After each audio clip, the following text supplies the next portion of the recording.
I'm an idiot. We didn't all stand up. Well, actually, after we won, we all stood up. You can give it Loud to losing is yourself. dangerous. This is true. This is true. We had to stand up. That's a good point. Hello, YouTube viewers. Welcome to the stream. Nothing has really changed. I am late today, but that is only because I wasn't able to stay at my PC and watch the games. I have been keeping up with the games on my phone around the house. There's two. Okay. If anyone's watching on YouTube, you are now caught up. I'm also eating dinner. It's hot honey pizza. We were told, Alex said that, yeah, 1v3 clutch. Yeah, so that was one of them. Yeah. It was Jaw. It was. Oh yeah, the pistol, bro. The first round. Yep. Yeah. Oh, wow. First round Jaw. It's like an the pistol eternity with the away, bro. frenzy. Is what it feels True. like. Yep. You cowards didn't pick Reyna. I know, like that. Yeah. There was the IKEA build stream. We actually didn't get to fully build the table today. This guy. Bro. Well, I checked out all the pieces and stuff, but unfortunately it rained today, so it was not possible for me to really feasibly build stuff on the patio. And then it rained twice, so they're on the roof at least, so I'm chilling for now. Match in just a little bit, and this one, by the way, two former teammates are going to be facing off. It's actually quite exciting. It's not the ones you think of. It's actually Verdi and Verno, who spoke with Zoe earlier on today. Let's take a listen. Interesting. Verdi and Verno, a dynamic duo, not just by the names. You guys used to play with each other on Oxygen Academy, but that's all the way back. Mr. Another Beds, Dorka, thank you so much. Let's go. I might ask you to give a bit of a performance review for your Mr. former Dorkathon. teammate. How have they evolved in those last 3 years? Dude, if these two guys are on the same team now, holy shit. I mean, I think he's just like worked hard and like climbed back to climbed to tier 1. So I mean, I think he's just worked hard and improved a lot. You just kept it very factual because yes, they both made it to T1. What about him? How did he improve as a player or as a person? I mean, he's always been a very talented player. Obviously, he's had a very illustrious career. He's made Masters, or won a lot with MIBR last stage. So obviously, you know, his talent showing for itself. And yeah. Legend, what is up? Can Loud win versus MIBR? If you could go Might be able to when there's no pressure, right? 2022 self. It'd be fun to see the beginning of it, see what's up.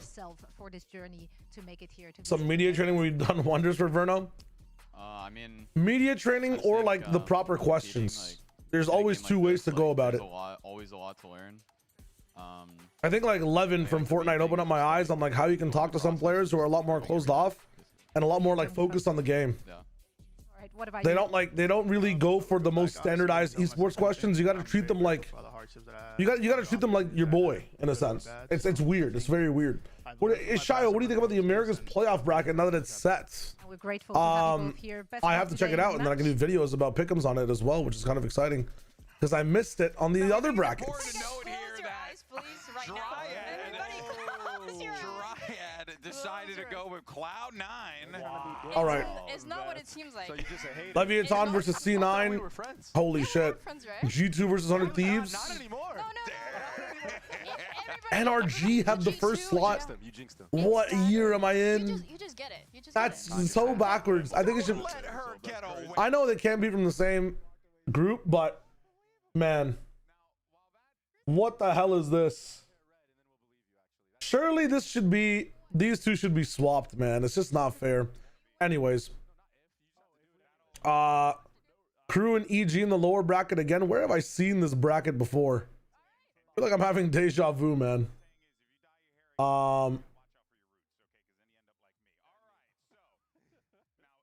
072G, by the way, I couldn't watch yesterday. It's just still a bit sad. Marino, we barely even watched the game at all. Like it was truly a stompage. I know they won one map, but apparently you didn't miss much. I was playing fucking Hitman, so. For them to qualify, and of course, if Sentinels Lev against Sentinels just diff them on a gun skill level, my friend. I'm sorry. They know how to handle Asato. Sentinels have really good protocols. I think there's just such a tier gap. Like, if Sentinels lose in this playoffs, I have no hopes for them in internationals. I'm sorry. I truly don't. Yeah, you get them. You are for That's why MIBR is so scared, because this is the last thing they can do to get a point, and then. Oh, you're talking about 2G getting relegated? Yeah, you know, I'm sad about that as well. 2G, Gentle Mates, everybody in the world just immediately gets relegated, and their last game is just in tier 1, and then some random team's gonna take over them. It's just sad. It is just sad. I'm out on Plat Chat tomorrow. Yes, I'll be on the Pacific section for Plat Chat tomorrow, which is why I might not be watching this Loud game. I might just go watch some Pacific VODs after this because there's some stuff I need to catch up on. But we're gonna have a long stream just watching APAC games. That'll be the plan for tonight.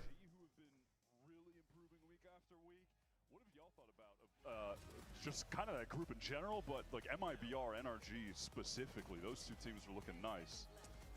You want to go first? Yeah, I feel like NRG has been leveling up a lot throughout the year, like especially individually. They've been dropping big performances like Ethan and Mata, so it kind of helps like build. Shai, what is up? How am I for the games of the century? Dude, I'm so hyped.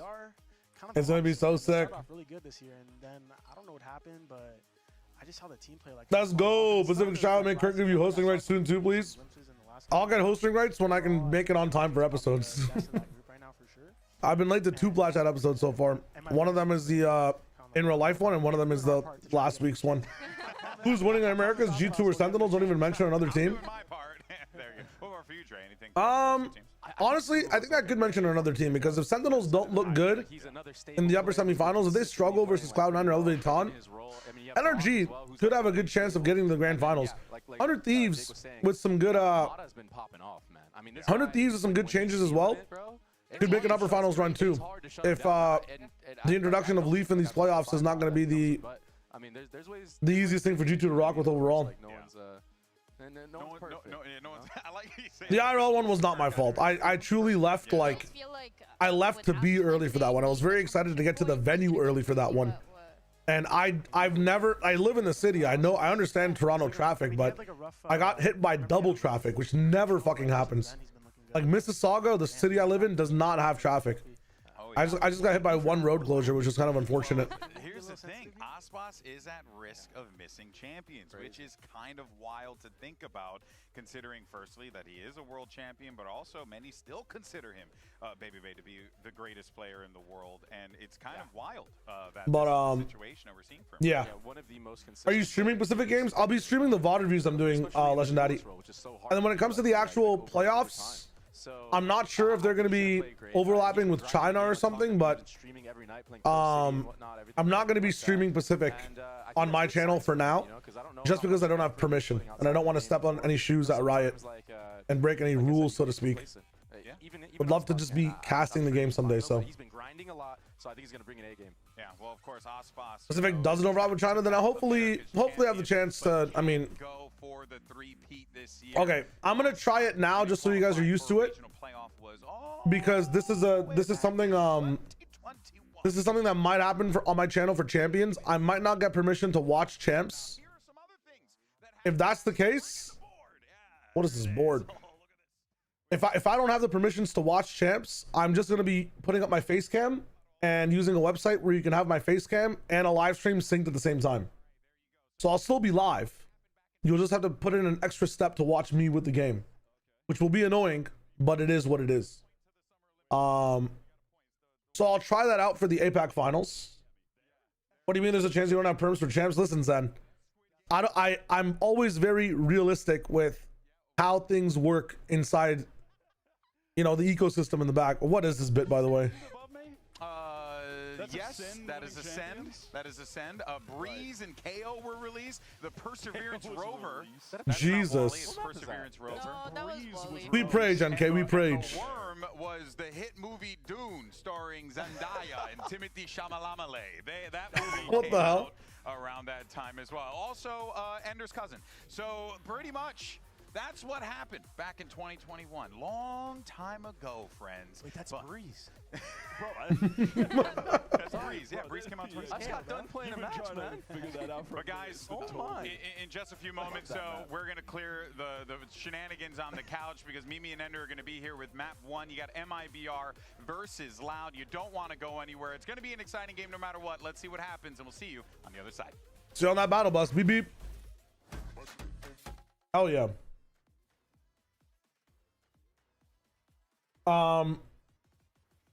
Yeah, perms for 3 regions. I know I have perms for 3 regions, but the international events, from what I've been told and what I've understood being in this co-streaming scene for a little bit, just so you guys are aware as well, if you want to do your own co-streams, international events, co-streaming on site international events, and this makes more sense. it's for the big boys. It's for especially the English broadcast, or if you're co-streaming in English, like they only give perms to like bigger streams. So like in my opinion, I think we've built a pretty good brand. I think we've built a pretty good stream, a co-stream so far. Like, dude, I don't really care about numbers as much, but they matter like in the industry. I hate using that fucking word. But like we've averaged like 200 viewers sometimes for China. We set on a good 70 for being analytical for NA. Like sometimes we bump up to 100. Is that enough? Like, do I have to be at the thousands? Do I have to be at the multiple hundreds on average range across all 3 regions? I don't know, right? So, well, has the submarine for Loud, in my opinion, yeah, it's imploded this year.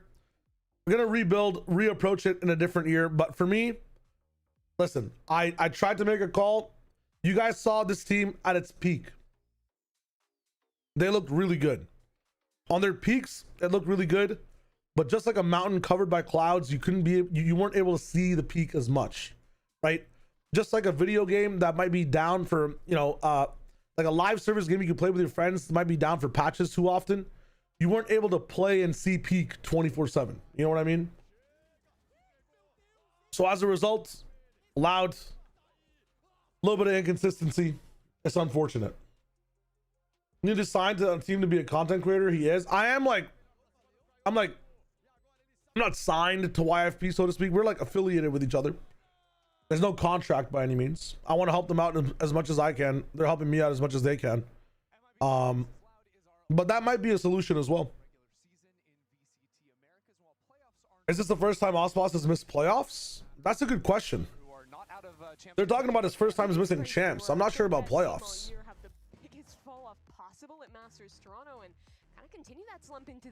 We'll see what's up. I'll try to look into it, Leon. Also, hello. Mako, what is up? I just wasn't able to be on my computer the whole day. Mopari, by the way, thanks for the follow, my friend. Yeah, I wasn't able to be on my PC the whole day, so I wasn't able to lock into any games on stream. But now I'm here. I'm not going to Paris, Benny, no. I might, though. We never know what happens in like a month. But as of right now, I don't think I'm going to be going to Paris. No. You never know, though. You never know. And you've got players like Robbie BK being given a second chance here, trying to shine on the stage. His last chance to do so for the year. Yeah, and kind of. Does this game not mean anything? This game's meaning is in MIBR needing a champs point to make sure, and you can type in ! champ points to make sure that this team has a little bit more leeway and some more room to make champs through the points bracket.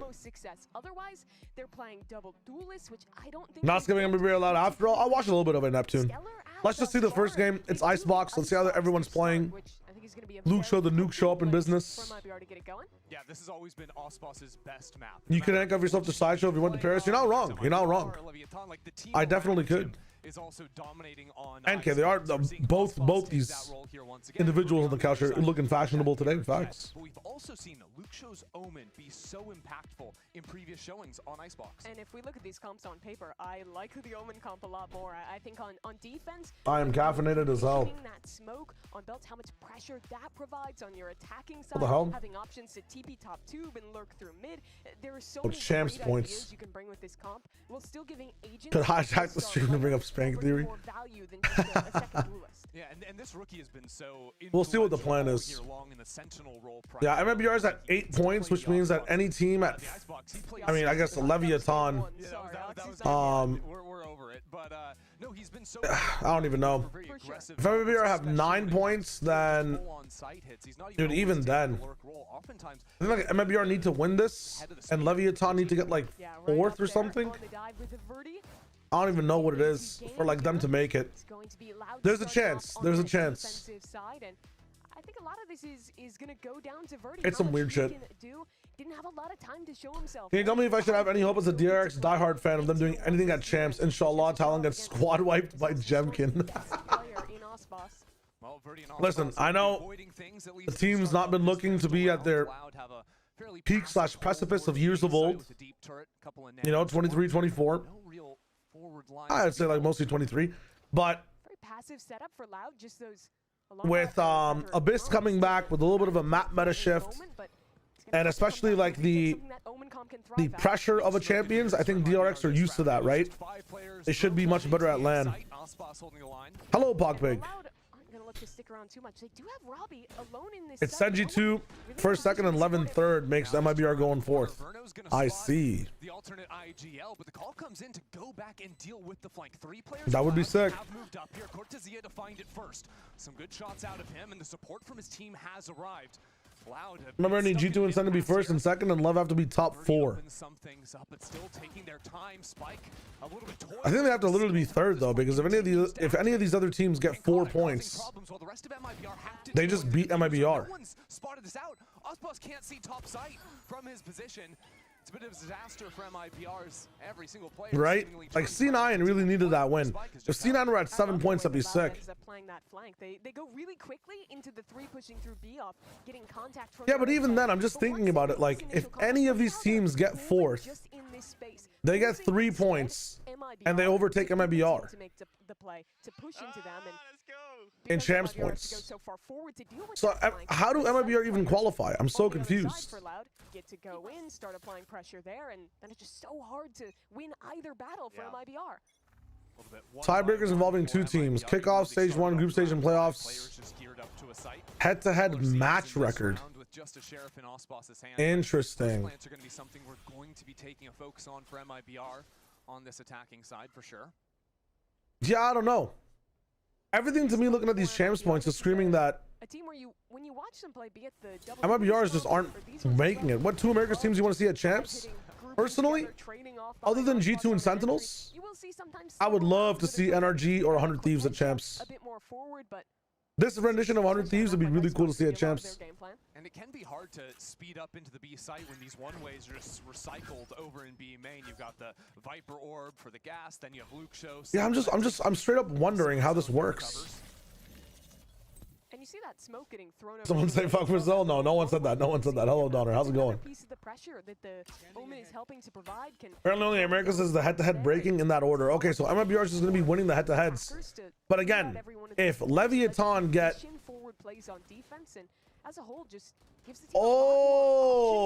I have North American mathing education. I have North American math education. So if Leviathan get 3rd or 4th even, if they get 3rd, they're going to jump up to 7 points. I see. I see. Well, this might jump them up to 8 points. Leviathan need to get 4th. Leviathan basically need to get 4th here. And if they get 4th overall in the playoffs, MIBR make it. I understand it now. I understand it. Okay, Leviathan to qualify, in my mind, I'm thinking that Leviathan quals off of getting 4th. That's not the case. So Leviathan get 4th, don't qual, and then MIBR qual. Okay. I understand it now. Yeah, G2 and Sen are already locked in. So G2 and Sen get 1st and 2nd. So their champ points qualification doesn't matter. Then Leviathan bump up to 7 points and bump down like a crew or 100 Thieves or something. And then MIBR and Leviathan can make it to champs. But in that scenario as well, someone else is coming 4th or 3rd. So their champ points get bumped up. Genuinely speaking, MIBR really need to, if MIBR win this game, they lock in champs if Lev does their win condition. But if MIBR don't win this game, Lev can still beat them in the head-to-head, no? Unless, like, I mean, let me just go look at MIBR and Lev, I guess, and their head-to-heads.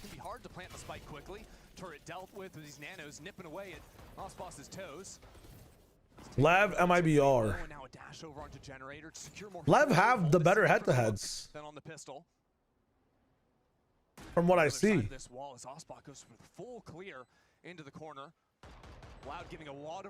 Oh, never mind. MIBR's beat them twice afterwards then. Interesting. Just a dart to go, but there's so many angles, such great crossfires to clear. Oh, here it's going to be the Harbor ult into the site. Shenum finds the first kill. So MIBR hold their ground and all these stuns on. So it's 2-2 and then Lev beat MIBR. Okay, so this is very important for MIBR to win. If they don't win, then I think Lev straight up beat them. with a third. Just snatch this round away, but they need to get on the spike. No impossible. And there's not a whole lot of time. It's not going to happen. Wait, how? He has to get away there. So the tiebreaker in champs points. My bad. As I talk about this, I'm just going to mute the casters for a second. The tiebreakers involving two teams are kickoff, stage 1 group stage and playoffs, stage 2 group stage and playoffs, and any 2025 VCT Masters head-to-head match records. So in the head-to-head match record, just for, oh, I'm looking at 2023. This is just 2024. No, this is just 2025. Oh, MIBR are ahead. MIBR are ahead by 2-1. Okay, so they win the tiebreaker. Okay, I understand it now. I understand it now. Doug, hello, hello. How's this absolute banger of a match going so far? We were just trying to look at the stakes of the match. I was trying to fully understand what this means for MIBR. It doesn't mean as much as I thought it would. No matter what happens, they still need Lev to get like 3rd or 4th. But now we're locking back in. That's what I'm talking about, right? Genuinely doesn't matter that much. Like MIBR being at 9. Again, like, I'm not sure how big of a difference it makes. Maybe against some of these head-to-heads, but I don't know. Marino, I got you. Enjoy, enjoy, enjoy. All right, I'm locked back in. I'm locked back in. Getting one more point might be the wave, though. Getting one more point might be the wave here. Lev have the least out of the contending the team, so you want them to go the furthest. That's true.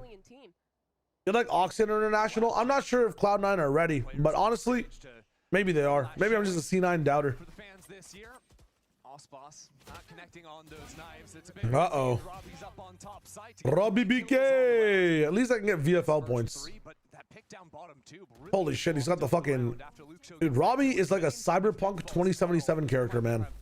He's just getting more like... What was it called in the show? In Edge Runners? What do they call it? Or in the game? He's getting more chrome every day.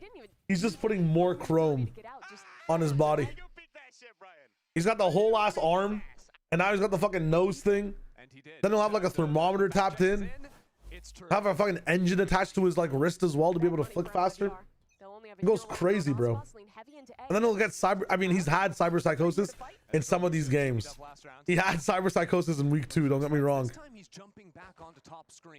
Confidence is also important for MIBR if they qual. Dude, I don't know what type of performance coach you're gonna have to hire, but dude, the vibes have to be better. You got to go to every press conference. The vibes also just have to be better. Losses should not matter that much to your psyche. Come on. Camel. But loud, this roster is very good. They should keep it. Hogpick, yeah, I mean, that's the thing. I hope they do, but there's been talks about, like, think about it this way, right? What is one of the best signings Loud can make for the next season? What do you guys think one of the best signings Loud can make is for the next season? Option here. They're forced to go into A, but 3 players waiting for Loud. They're gonna try their best. Spike, exactly. Doug locked it in. Jamil says Ospos. Yo. Wait a minute. Bringing back Ospos. I didn't actually think about that timeline at all. I was thinking about the Spike timeline, guys. I'll be honest with you, as good as Ospos is, I don't think Spike is far off right now. Let me finish. Let me finish. I think Spike is probably better even right now than having Ospos in terms of someone that's hungry to get better and win. Like, sure, get less, get Ospos back, but let's be honest here. Let's be honest for 2 seconds. I feel like having Spike on a team at the moment is probably better than having Ospos. Am I right or am I wrong? I don't know. A little bit of a cooked take. Utility catching both entries with one ability in the paranoia. Just think about the hunger. Spike don't got that up. Okay, so I'm understanding where I have a gap in this take. I'm understanding where I have a gap in this take. It seems with some shock darts to play with, the Hunter's Fury as well. Honestly, in terms of duelist signings overall, I always thought it'd be between Spike and Dante Deus in terms of who signs the best duelist. Then I thought that Verdi was the fucking winner of the best duelist signing of the fucking Americas stage. Little did we all know it was actually Sato, who was the best signing so far, I think, of 2025. That guy is insanely disgusting. Let's try Kawenzine.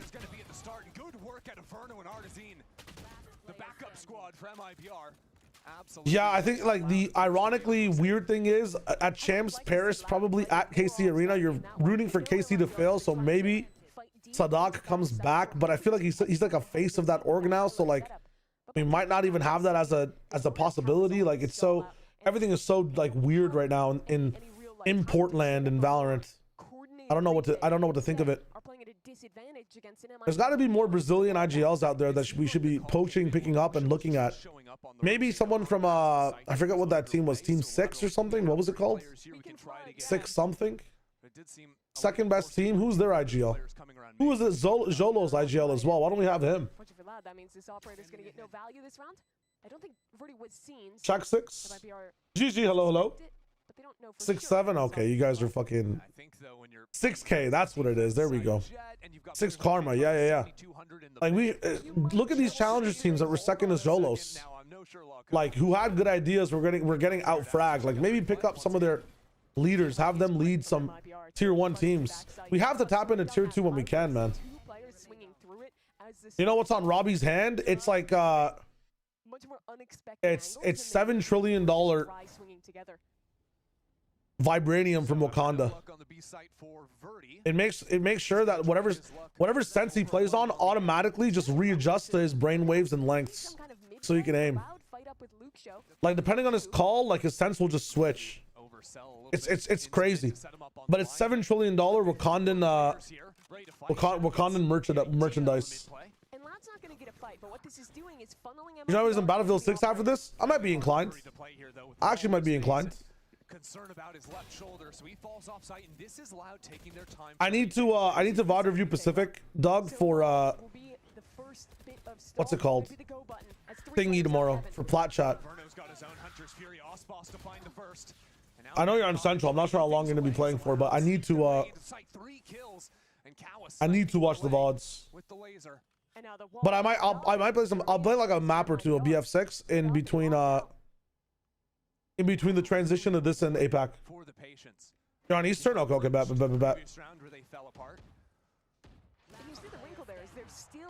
We'll take a break with Battlefield and then we'll tap into Pacific. Guys, again, I'm going to be live till like 2, 3 a.m. tonight. I have a lot of Pacific to go through. The Sobol was everything, right? Because players are trying to now run away from that ability. While Loud have 4 other guys jumping. Yeah, again, you have to think about the price as well for a bunch of these players, right? The problem with BR IGLing is in tier 2, they're not pressured because people there hate playing tactical. They go to T1 need to develop in a month essentially. Yeah, any teams do have to learn how to lead a little bit and think about tactics a bit more than just unga bunga go in. Kind of makes sense. Dewey's and Kawenzine were both risks when Loud first signed them, though. True. Who's the IGL for Stella? If they don't send, I actually have no clue. The thing on his nose is so he can smell the enemy location through the screen. I fucking love it. Bless your child too old for that. Yeah, I'll play some after this match. Maybe this map. I'll play some Battlefield if you're playing. I will DM you. I finally became a Plat Chat member yesterday. Yo, welcome to member. Let's go, GG. That's what I'm talking about. So I was watching the Bangkok episode at work and I actually looked insane because I was cackling myself and putting hair. But yeah, genuinely, the Bangkok episode is hilarious. Actually hilarious. Can Talon do it? UV. Dude, I don't know. If I speak, I may be in big trouble. I think Talon can do it. Does Talon's coach think they can do it? I understand being mad. Listen, as an expert at anger, because it's been like my downfall as a child and as a competitor, it's cool to be angry, bro, but holy shit. Let's get tempered a little bit, Mr. Frost, and lock the fuck in. Passion is amazing, man. Anger is amazing. But holy fuck. That man was angry, bro. I know he wants it so much more, but like, how are we inspiring the team here? You know what I'm saying? I believe in Talon, though. I believe in Talon. I'm only just bantering a little bit. Slightly. Maybe. But they're facing, what is it? T1 or RRQ next? An adjustment from MIBR after seeing the mid look in the last round. This time Shenum absolutely crushes. Or am I being stupid? No, they're facing. One for him. Robbie BK gets into the site. They're facing T1. I know Robbie has the lockdown as well. They can give a little space, fight Um, the ults, but without Ospas alive, They have 2 weeks to prep. Yeah, so that's the. I believe in Talon based on the fact that T1 should not be prepping for this next match personally, right? Maybe they are because they want a better seed as well overall. Like I don't know, but some of their prep should be split between learning Abyss, looking at some international teams and matchups. There's like a bunch of there's a bunch of things they should be looking at. First goes down. 1 for 1 is good enough from Pancata. Viper's Pit and a Harbor ult in the post. That is potent. But still that Yeah, this is kind of tragic. Play up, so if that lockdown goes into play, he can deny it early. Good spot for Shenum. Unexpected down here, and Robbie under tube is going to find him. Hartson pushed back away. Is he really going to go for the wraparound? He's planted for it, but it's going to take so long. I think he expects Robbie to use the lockdown, and the time that will buy him. It's funny hearing different casters' intonations in other casters' calls. Oh, it's just a checkmate killjoy ult. Yeah, you can't run back into B main, or you get.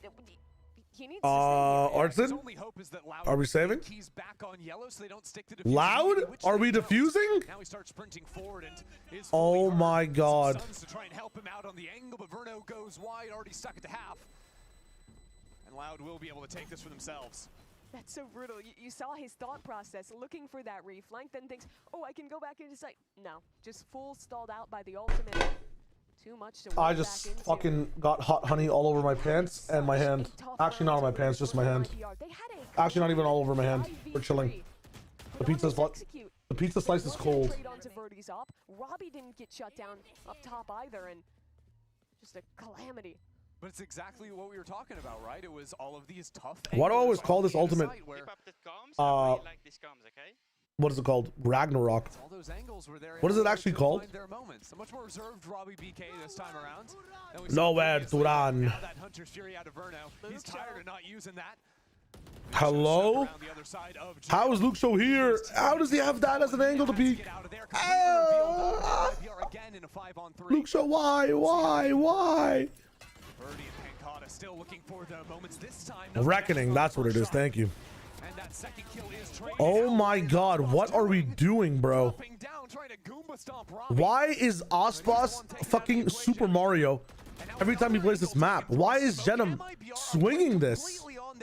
Why are we swinging this, bro? You know someone's there. A lockdown to try and equalize. Verno still on top site. What the fuck is going on? He forgets about the lockdown. Nice dash. Back in the corner. Just barely enough for him. Time pressure. Now damn, 8 HP. First nano out. Trying to hear if there's a second. Chrome, hello. No clue where this fuck, I forgot. Literally your first name. All things considered, a win's a win, Mimi. I'm actually chalked. I'm a chalked friend. How was the G2 game? Fast. Fast is what it was. Yeah, it was reckoning. It was reckoning. And guys, that could have been the moment. Ospas as well dropping down here. This is a bit of overheating from MIBR. That actual L friend. But because they lost so many players, they're having to force all the way down. Kenny, there we go. Okay, makes sense. I wanted to make sure it was. Doesn't feel like a stable path forward to recovering this half. Early fight in I don't know why I was feeling Keli when like no one has the fucking name Keli at all. My brain actually needs to be studied by someone. I feel like I'm deteriorating every day, but also like increasing in power. This drone hasn't spotted him yet. Doesn't see him at all. No one is prepared. Oh. A head removed. Ew. On the other side, Verdi's still on the line. How is Verdi alive? Only now falling away, but it's MIBR again with the opening. Shio misnamer. But where does MIBR go now? They didn't have alert to call back into. They'll run and that alarm bot just got pulled back. So just a molly to stall. Yo, I saw that you came up from Fortnite. It's crazy how uncompetitive that game still is. The devs don't care.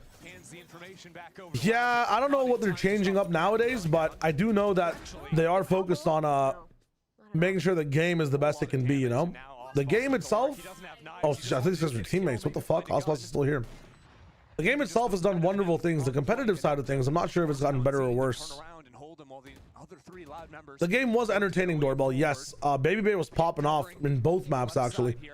Yeah, I think he top fragged in the first map as well. He was playing really well in the first map and had a really good, I think, 1v2 clutch in the second map as well.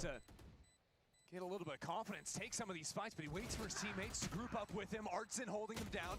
Welcome though, Kenny. Welcome back. And this hold is I was playing Fortnite with Kenny and Doug for a bit. It was very fun. We got our asses kicked though, because I cannot play zero build. MIBR will take another. This game has been. They have wall hacks in the game. Not even like so you can just. I know. King, I know.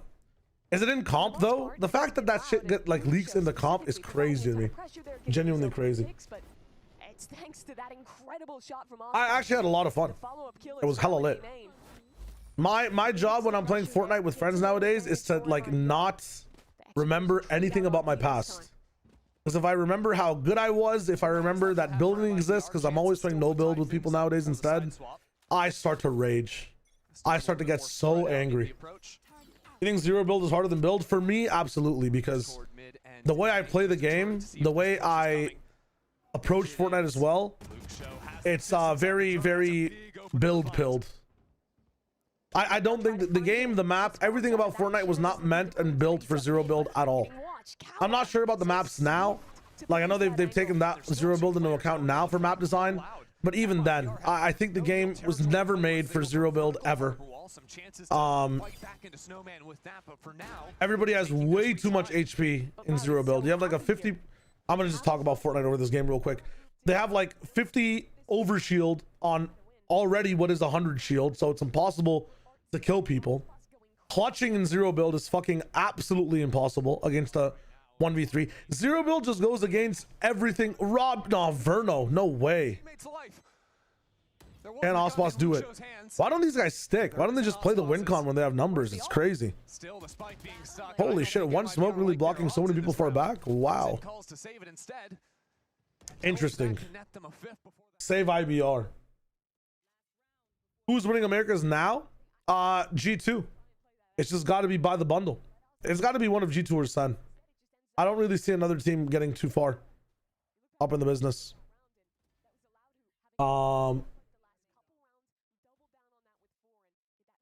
But yeah, I definitely think that zero build is harder than build. Just because the game is like not meant for zero build. I think mechanically, like it's harder by like bullshittery. Build is obviously the harder game mode, like in terms of approach. And I know build requires a lot of APM, but like, you know, I genuinely just can't play zero build. I get very frustrated playing it. I have to truly just vibe out and expect loss. Yeah, I love build though. I'll play build like genuinely anytime. And I can teach people how to play build as well. What a nice wall, but we're not aware. Robbie's just disrespecting it. All right, MIBR getting ready to save now. Nice movement from Artson to get past the spam line. And we're back site. Really good fucking moves. Nice try. No one's really helping him on the angle. I mean, it's walled off. I swear Cortazir could have maybe... Nah, he couldn't. All good.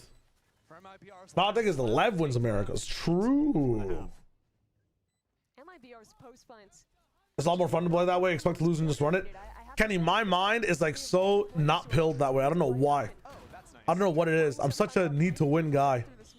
I think the games, but I don't think I care in Fortnite too much because like I feel like I finished Fortnite.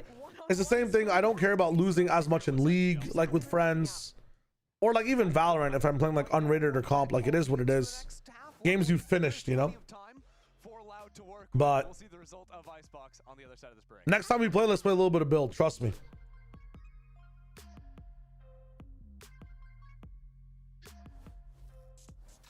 How's Hitman been so far? Bougie, absolutely amazing. I wanted to play more of it today. I wanted to do so much today, but I have to watch these VODs. I have to watch these VODs. I'm so surprised about Loud not making playoffs. I am too, Pogpig. I had them pegged for making it in above EG at least. Honestly, if EG and Loud were swapped in groups, Loud probably makes it to playoffs. The fucking group shit honestly needs to be fixed next year. I don't know what they need to change. I don't know what it is. because I also still enjoy this process a little bit. But holy shit, if it has, just balance these groups post playoffs, man. Please, just balance the groups post playoffs. The one thing I love about video games and video game companies is that we're not businesses. Like, we're not forward-facing 9-to-5 businesses that need to go through 17 fucking upscale managers and higher ups to make a decision change, right? That was the funnest part about going to like lands and going to places, is that people can make changes on a whim. You can be for the people. But I think over time, through the legitimacy of esports and it becoming more of a mainstream thing, we kind of lost the edge of what makes games games, and we get stuck under bad decisions that can't change because now we have higher ups. Fuck, man, just make the change. Let's just make the change, man. I would love to just make the change. Shit like this is lit. Video, like, esports is lit because, like, if someone says something stupid and like it's bad, we can be like, oh my god, it's bad, let's change it. Like, that's what patches are about, you know, that's what games are about. Sometimes shit is unbalanced, we can quickly make a move. But I feel like we've lost the essence of that. It's like when Fortnite was first released versus like the patches that came out years and years after. We were getting changes every 2 weeks. I feel like we were spoiled, man. I mean, they were definitely crunched as well, but it's also like the start of an MMO versus an MMO like 3 years in, you know, like when the player base is down type shit. Anyways, that's my rant about. I've had these feelings in my heart for so long about esports in general. Pretty quick out of them. Only Artsin holding B main for now. If Artsin had a raise nade just for this round. Classic shots allow Osboss to walk up. You can see how his harbor wall blocks off the killjoy turret for Osboss to get on the forward line. And in this corner, he'll never get tagged by that turret. He can sit here forever. The hot take is BLG's getting top 4. While the rest of his team moves into the B site to supplement their harbor. Goddamn. These players only become a problem if Loud cancels and goes back to A. If they wait longer, there's a world where Robbie ends up having the backstab when the turret does have to be broken. One of my favorite things about Riot right now the same time, Loud taking their time to try and is this one guy they have on their League of Legends development team. I think he's the product lead for League of Legends. I forget what his actual job title is. Holy Osboss. And the dash is an extra layer of bait as Cortesia finds a shot on the outro. Osboss gets away with the majority of his HP. He's responding to every single tweet from every single person about the game. Every main for every champion, every single complaint. He's just responding to it like Mort Dog from TFT type shit. Drew Levin, that's who it is. Yeah, I'm fucking dude. Drew Levin's giving me hope for Valorant, and he's not. Oh, Verdi just eliminates 2.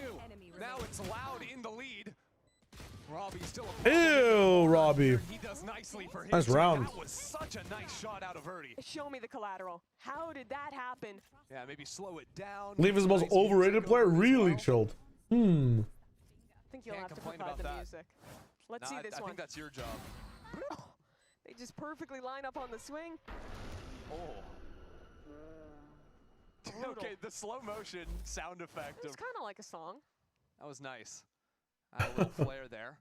MIBR choosing triple sheriff. I don't feel like that's something where they're like, we're gonna buy triple sheriff. It's I just wish we were a bit more fluid. Getting there. Sheriff's the potentially concerning thing is that it is Loud on Artsin, what are we doing, bro? Well, -1 that is sheriff. not the wave. There's only room in town for the 2 of them.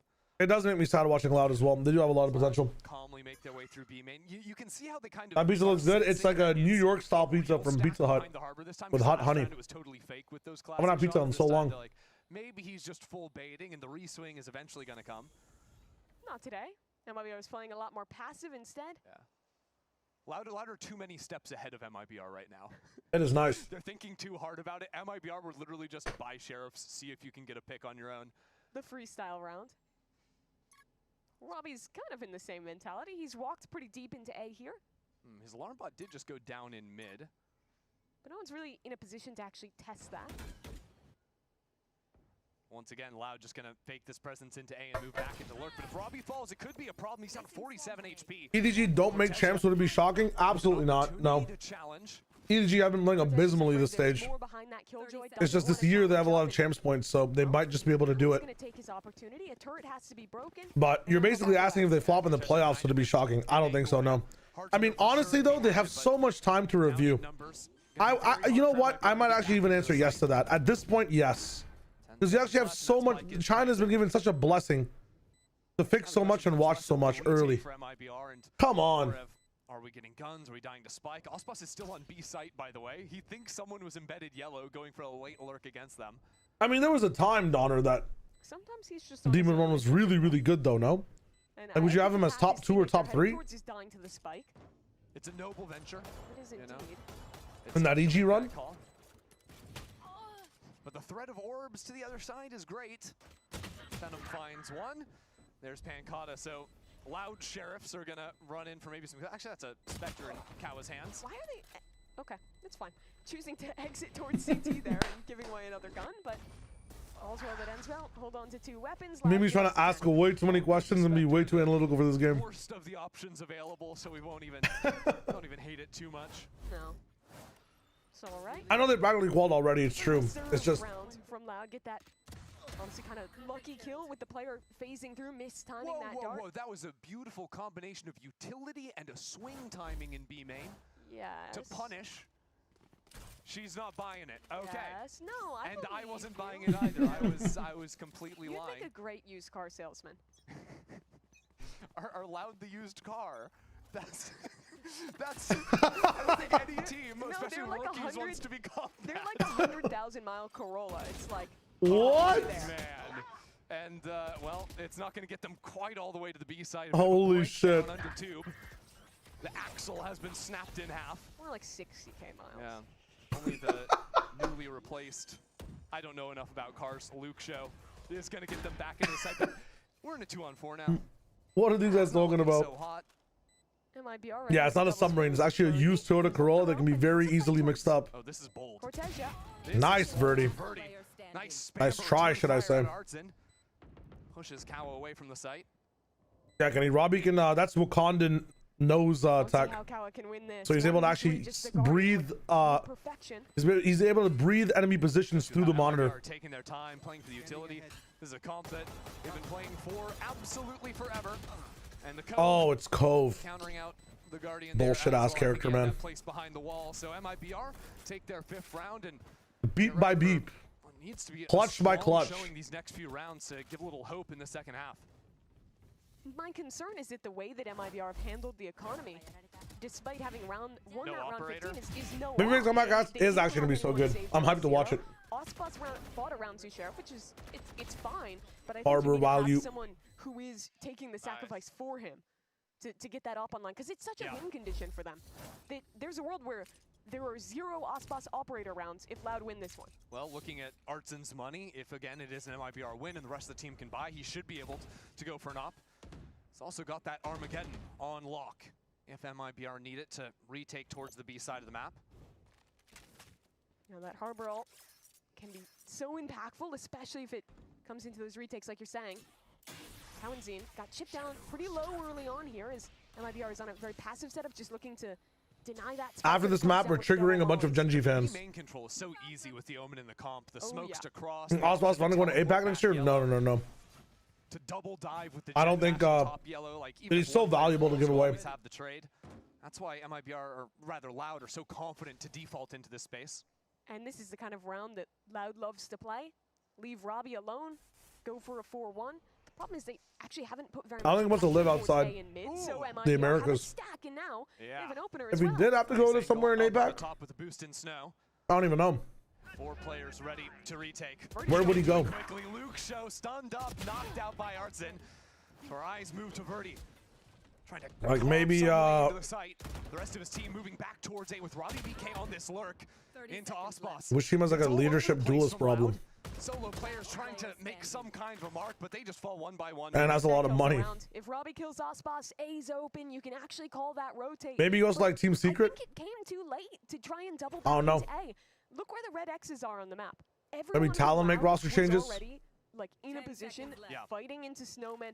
That was wanted to go to APAC. In a position to be able to actually safely fall back even if Robbie got that kill, and that's highlighted by Verdi dying in transition. Was it Japan in particular? And I think It'd have to be Zeta then, right? Calling is something that IGLs who play It just have to be Zeta. I don't think DFM are going to be changing too much. Can sometimes fall into where they're calling a lot around their own lurk timing, so they can't necessarily see the state of the map on the other side. And once a player drops in B main, they feel the urgency. Maybe minus Akame plus Ospas. Around a lot of players wanting to IGL on Initiator instead, so they can be in the pack and have a little bit more clear info with their. What about that? What do you guys think about that? Could also be something to do with the layers. I think you have to keep Mei and Jinboong no matter what on DFM. Figure it out in the short amount of time you need to make those decisions. A little nano lineup. Try and break the turret. Little short. You think Ospas stocks are down this trip with his inability to play Yoru well? I think that there's a role for dive duelist, and Yoru's just an initiator. Yoru's not a duelist, really. I'm gonna say it was intentional. You know what? Benefit of the doubt granted. We'll allow it. T1. If Ospas goes to T1, first of all, I can actually see it. They have the prestige, they have the money. They can have two fakers, basically. Team every other round, they've been sticking around in B main, gearing up for the rehit. This time they're clearing out way quicker. Ospas is alone on A, but still in a position to hold for rather early information. Now, Ospas is just a mobile sentry turret, keeping all this space on lockdown. MIBR is getting very suspicious. They haven't heard anything towards B in a long time. When did that happen? Artson on 5 HP? I'm clueless. Must have been a sheriff ding from somewhere. Robbie PK or Luke Show, perhaps. Ospas figures out the loud are indeed headed in this direction. And now has to deal with the What is Robbie BK doing at B? Keep your eyes on. What is Robbie BK doing at B? Especially now that Luke Show has fallen. No more second wave of smokes. Robbie BK has the slowest flank I've seen in my entire life. It's just an Ospas clinic, and Robbie BK is way too far away to have any impact in the round. Diffuse coming through. Artson did not like that play. No, big thumbs down. That's tough. Probably gets his. The man to finally put down Ospas. That's big. Acquired. Ospas. I was smelling something on B. You know what that means? Probably might have been some natural gas. They lost a gun, so they don't feel bad about Holy shit. into an operator. Reduce, reuse, recycle. It's gone. You don't have to feel bad. Shed him a little oil baron on 8K. Yeah, I was genuinely speaking, the management of the economy, they were just, you know, if you're asking me the most likely team after thinking about everything now, for Ospas and APAC, it has to be T1. And I think looking ahead, I don't think I can see Ospas on any other team. I'm not gonna lie. Operator coming online. But if we're looking at their play thus far, you're not supposed to learn Yoru if you're Ospas. You're supposed to learn it and be top 5 in the world. Yeah, I don't even know. I don't even know. Uses their first bat of refreshables to take space there, and then they're resetting back and either calling into a Robbie lurk or hard hitting that site. So if I'm MIBR and I'm thinking about that, I'm going to be really comfortable when I see that pack stacking heavier that side and just leaving. Don't forget some burgers on B side. Every single time, right? Because Ospas is either running. I mean, they've won two. They've won two. Down through the bottom of site, or it's 5 players making noise. Yeah, and then he 1-2 lost 3. Out and you play retake. You're pretty happy about that one. I don't know why people are trying to act like Demon 1 wasn't good. It's not about Demon 1 not being good. It's just about Demon 1 not being like the fucking next coming of Ospas, you know? Pressure, wait, re-hit, or call into the lurk, or to just go for a bit of a harder execute together, because that can also see, Karateka, my thing is that I don't think we need a Brazilian super team anymore. I think the era of Brazilian super team is gone. We need Brazilian development. I need some Brazilian development, please. Maybe a look with that here. Robbie is sticking with the pack this time. They're not going from Korean speaking roster to English speaking just for Ospas. Come on now. I don't think they will be either, Chilled. I think if Ospas really wants to play in APAC, he is actually also willing to learn the language. Ospas going aggro here, had the help of 3 teammates, and now they leave him as a full contain on A. Yeah, get that forward line like also, does Ospas even need to talk? Now stack towards B, but loud. Just get him in there, bro. Much quicker. Go frag. Using the dash and the TP to get back yellow. But their gas has run out. They need to wait for that next cycle, unless they just go ahead with the letters and numbers. That's all he needs. 2B, 1A, entry. All dead, all dead. Already 4 players here, though, is a bit uncomfortable. Ospas is just like, he's one of like, I had a cool question actually for people that have watched Hunter x Hunter. And What is Robbie doing? I don't know if he knew. Hello? What just happened there? He had the lockdown too. They won't have that tool anymore. An absolute Brother. disaster. Now Cortezia up from top side finds the first, a little messy back yellow. But MIBR continue on towards Double the scan hunt. it up. Push Yeah, one out just to push them these away in the players fuse. back. The lockdown means The round there's is no over. chance. Save the guns, run away. I It's mean, done. I guess he really was wanna scared of the see when we watch spam back coming this in round, from Robbie's Snowman. perspective on dying to the molly.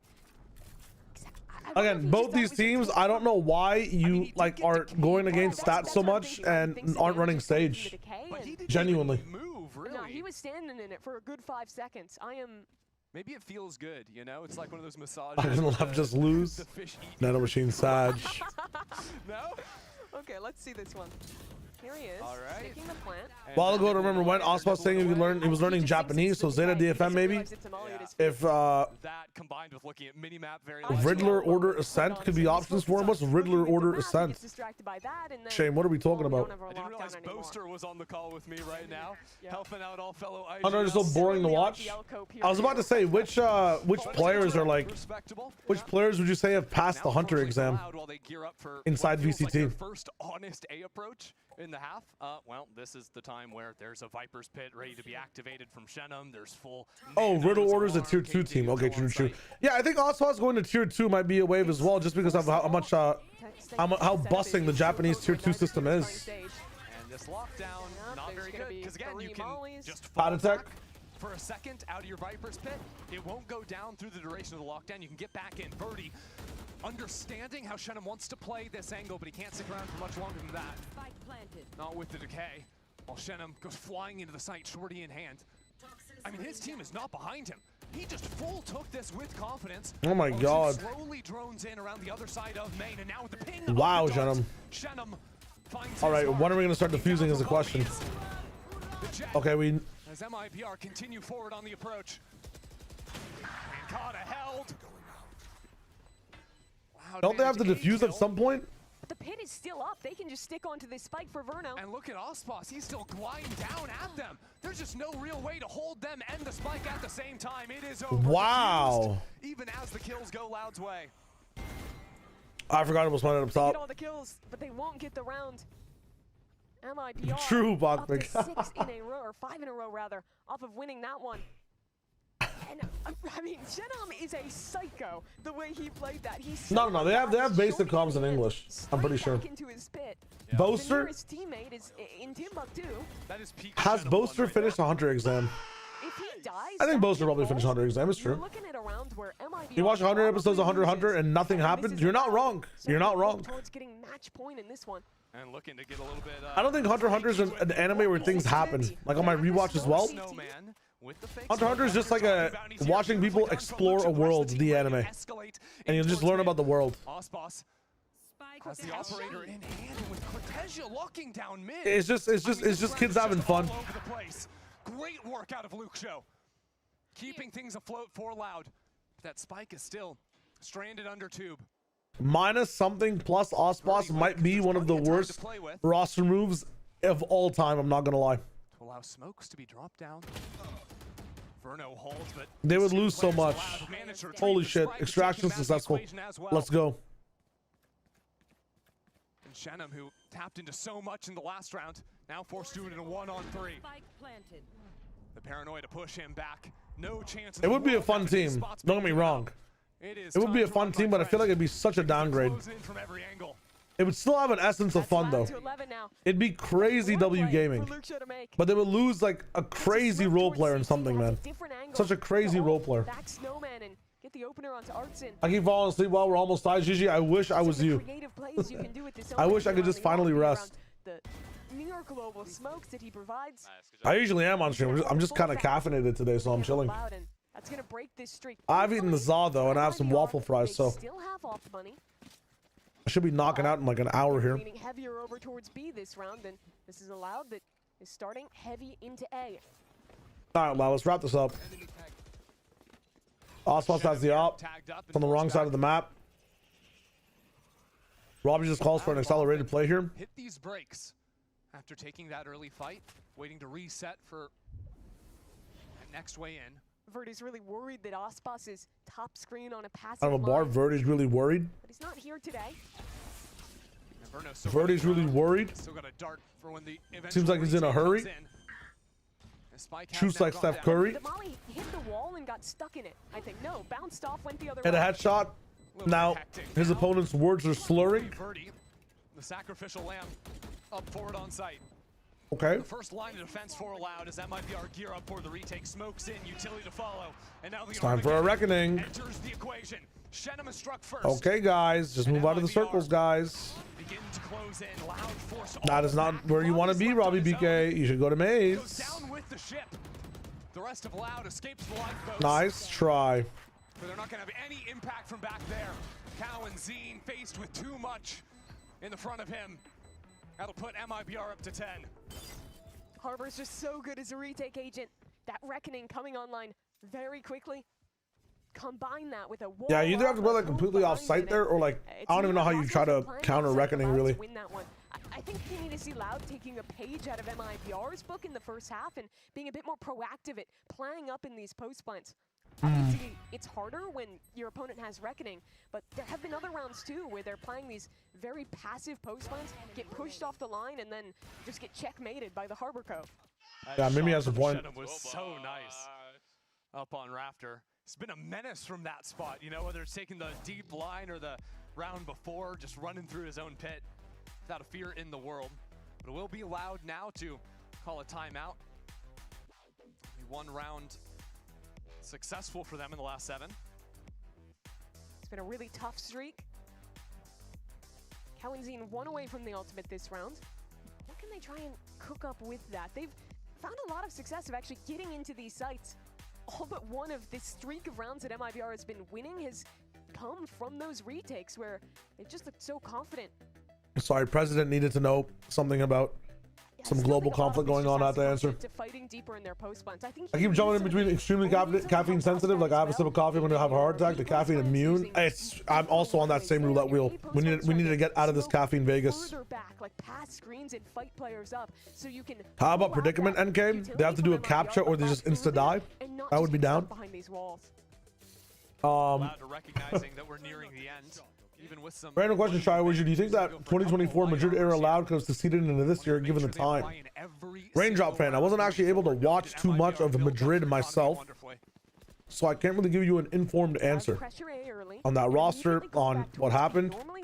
But in this offseason, I will be watching every international game that Valorant has had since 2022. So every like international relevant game. Artson sort of fails the check there to keep So we should be having some fun. Wallbang takes Robbie down to 43.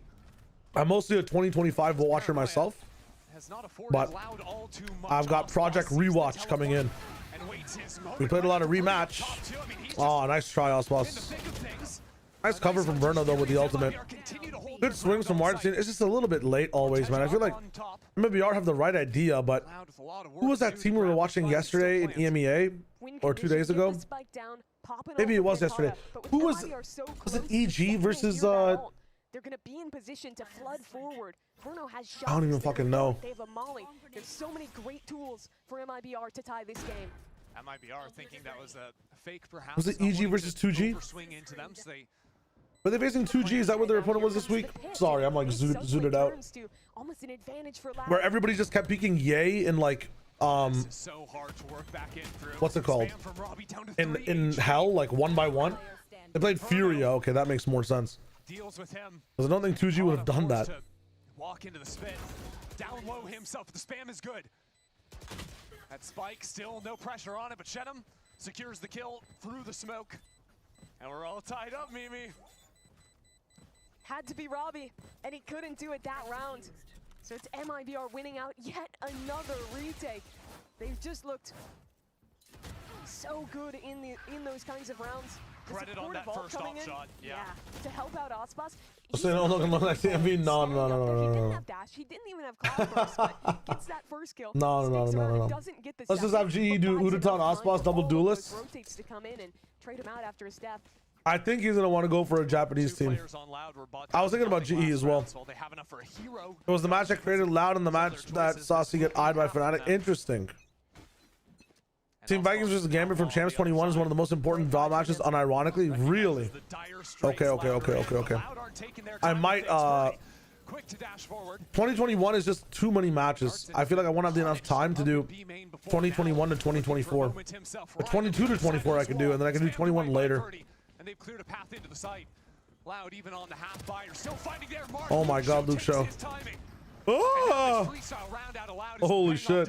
And that's the Harbor Dead. Okay. That's your most important player on these retakes. Loud fighting up this Loud, you can't lose this one. Why is Verdi there? How is Verdi there actually? Pancada's picked up a rifle. Now he wants a chance at the turn. The delay as Shenum gets a kill. Oh my god. Harbor's dead. You can play back now. Harbor's dead. You can leave. You don't need to. Now they finally understand. Oh, they're still peeking, man. Ah, it's so stinky, bro. Motherfuckers, bro.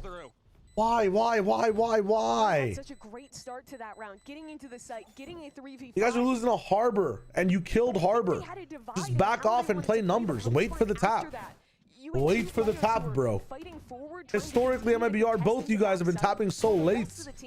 Fell back behind 410. Saj. You have to make a clear distinction. It's fine to fall back when you're up that big. It's fine. Thank you, Donner. Let's fucking go. You have to do it together, or you're just Foul gonna history. lose despite the man. Why are you guys rooting for Loud? I think some people have them in their VFL. I can't believe you go from 8-4 to 12-11. This is kind of crazy. Go back to lock-in finals where I physically had to turn off the game because I started crying because I was sad for Boaster. Oh no. I have watched like some Valorant. So context as to why I have gaps in my knowledge in Val. Fortnite would always run, or whatever I was working on would always have an event while Valorant was having an event. So it was genuinely impossible for me to watch any VODs and also be good at my job from a Fortnite perspective. And okay, Osboss for 2.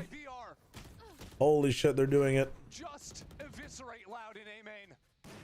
Ah. We knew they were playing for a lot. Champ still on the line for MIBR. I mean, holy shit. We just choose to fight the pit, yeah. We choose to fight this pit. On their attack. They fight back round after round after round. And put Pancada in an impossible position. This defense has just been masterful. Yeah, Mango, the retakes too were like not some of the most easiest, but some of the more obvious ones to be able to set up to play against. It's like Loud has never played against a Harbor before. I don't understand. What happens to Loud if they play against a Sage on this map? Like, I'm genuinely concerned. What are we going to be doing? Loud, think of all the games this stage. They've lost 2-1 on map score, 13-11 on round score. I've watched some games though. My favorite game of all time that I've watched was probably the was Loud versus Fnatic on this map. That shit, I was in a call with people. It was my first time where I like was able to watch some Valorant. It's Loud's last game. I don't think they care much. I mean, that's so tough. That's such an important map win, or not. It's not match win yet, but a lot of opportunities, a lot of advantages, but we're too slow to adapt on their attacking side. It's just important that MIBR win this, so stop me, but this is MIBR's best map, to be fair. It's not Cortesia's best map. I can't believe that Loud looked like this on this map when on week 1 they had such a crazy understanding on timings and macro play. I think, like, again, their neutral fighting game term, their neutral is amazing, but their post plan today was horrible. They got the spike down so many times. They managed to make it happen in the second half. A 13-11 win to start this series 4 down. I have a choice between watching NRG versus Fnatic or MIBR versus Fnatic. Which one of those matchups would you choose based on how they're playing right now? It's a very fucking good question. I'm not gonna lie. I'm probably choosing MIBR versus Fnatic just based on historic ties between these teams as well. But holy shit, wouldn't MIBR just get shit on? I think the Mata show versus Fnatic would be good as well. But Fnatic live in a region where they have some star duelists on certain teams that just get locked down. Like, if Comeback is not winning against, and I don't think he would be either, if Comeback is not winning against Fnatic, I don't think Mata is winning against Fnatic either, personally. I don't even think they're in the same group, unless they are, and I'm trolling, but they keep dropping their combos. No, they have amazing neutral. Actually, you're not wrong. They're genuinely just dropping their combos. That's a really good analogy. I'm not gonna lie. Holy shit. Let's fucking go. Thank you, Akarak. Actually, God tier. God tier. Yeah, let's watch this game and then, because I'm actually curious to see what happens after this. It's not like I just want to see how much more Loud can fuck up. Honestly, I'm not gonna lie. I've turned into a supporter and I've died in the submarine and I'm haunting the submarine. It seems like, dude, what is going on? Playoffs wise, before we end the stream today, I really do want to watch Genji versus RRQ, and then I want to tap in with Talon versus DRX as well. I think those two I'll try to watch on stream if I can, both those matchups, and then I'll just bring my laptop downstairs and watch the rest in bed while I go to sleep. I found it so much easier to watch VODs in bed now, so I don't know what it is. I'm turning into, I gotta do some bed streams. Holy shit.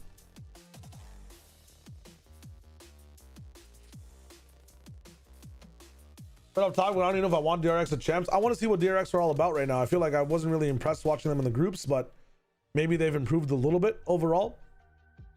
I think the two teams I want to fully, I have to watch all these matches. I've watched Talon Longshim, RRQ T1, Paper X T1, Talon Paper X. I need to watch the entire DRX pipeline though. I need to watch all the RRQ games as well. And I've just missed the lower bracket in general. I don't know why T1. I watched a little bit of T1 versus Longshim. I'm also probably just going to watch highlights and refresh my memory on all the games that have happened. How many maps do I need to watch here basically? Is it what, 23 maps in total? Yeah, it's doable. One map every 20 minutes or something.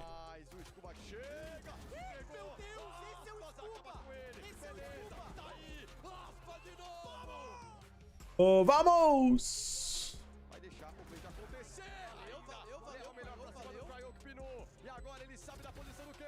Now it's like in the past, they can't innovate. It's not even that. They just have the improper reads. Or the improper, like, not even executions. What is it? Fraud, your team came they just fall at the finish line. And it was incredible. Like, the retakes were on point. The teamwork was on point. How did you manage to... Did I see the VCT China playoffs trailer? No, I watched the My Hero Academia Season 2 trailer though. That shit was lit. I would love to watch the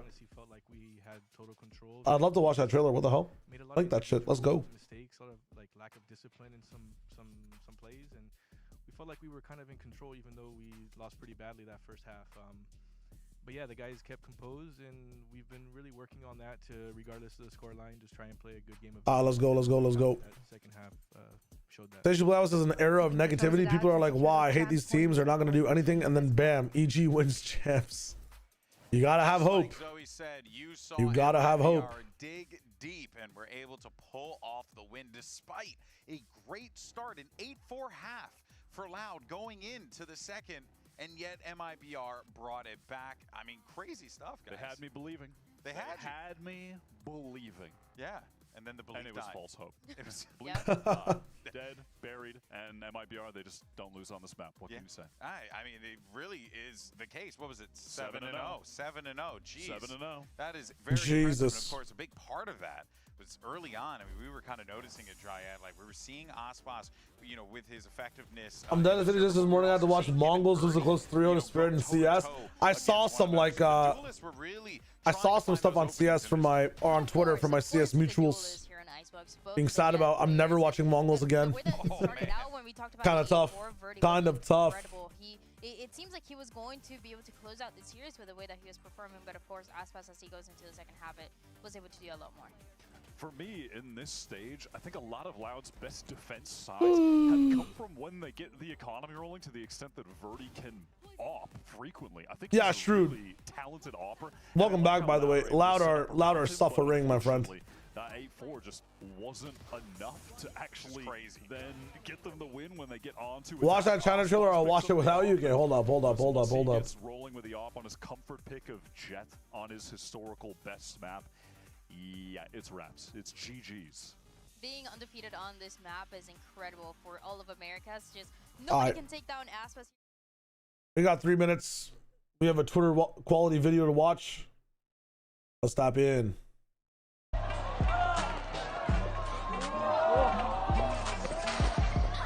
们在打什么？怎么这么吵？这不是吵，这是造。啥是造啊？那你得问他了。造。就是赢了以后大声喊。Is there a version of this video with subtitles, or am I trolling? 更是输了也能喊。就这么简单。简单，是挺简单的，够准就行。Damn. 啊，真的很少有人能做到这种程度的瞄准啊！哎，他看过我瞄准教学了吧？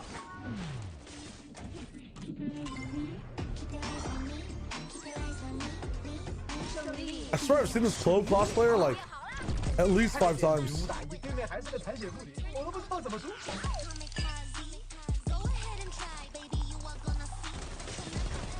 What the fuck is going on?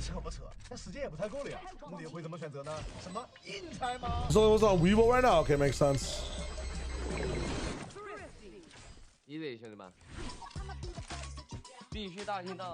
I wish there was like a space. I think one of the best things you can do in a video like this is have like a player name pop up at some point.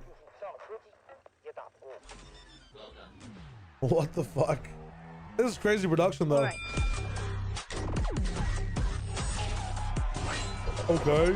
Let's see what you get. 那就比比看，有手就行。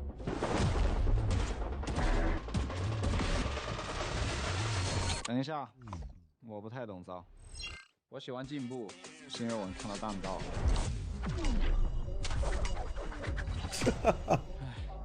你们加油吧！加油，当然要加油。OK。得站起来，加油加油！赢了更要站起来，通通站起来！现在 to battle rent 2周年，让我们一起造个大的好吗 ？Everybody make some noise! Let's go! Let's go! This is crazy. 就上车，不是哥们儿，那你就杀青了。来吧，走起来 Dude, I feel like I'm watching a TikTok that never ends.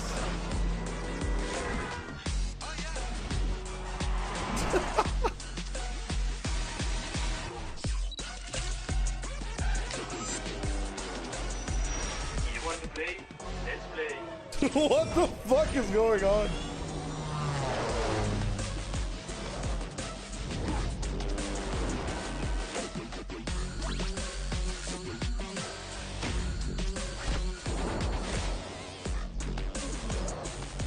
Damn, that arena looks sick.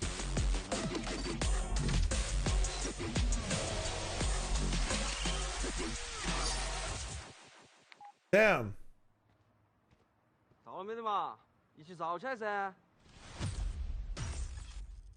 Wait, that's actually so sick. In context, I understand it now. So that trailer was basically all about like, how's it pronounced? Is it Chongqing? Is that where they're going? Yeah, so that's just kind of portraying the city and its culture and like what you can do and what it's about. That's kind of sick. And they have an entire carnival there for a few days too. Dude, that was actually really fucking cool. And if that's how fucking they're living up in there, man, holy shit. Can I get a fucking invite? Hello? Invite me to the party? Things like Ching, so it's Chongqing. That's what it is. Interesting. Yo, dope.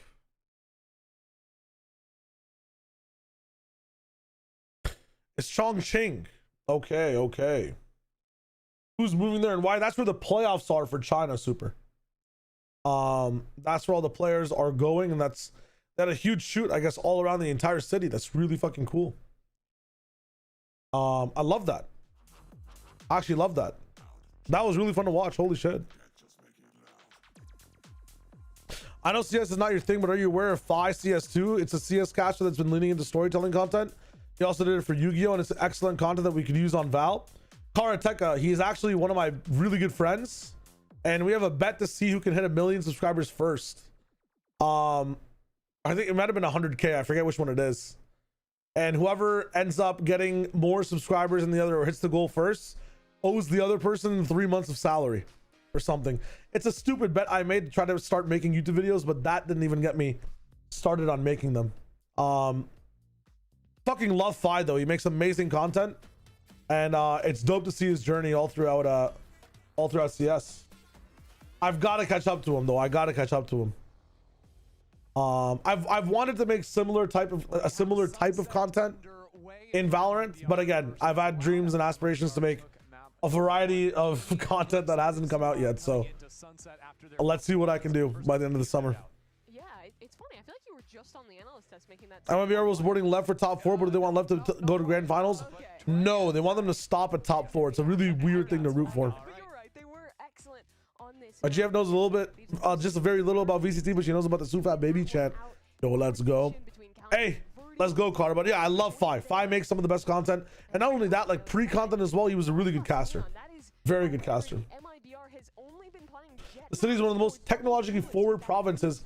My dad's been a few times. He's in Shanghai right now, though. Oh, true. I mean, that's a lit. Chongqing, actually so cool. Another city to visit. Yo, This is a change from that loss to Leviathan. Frad.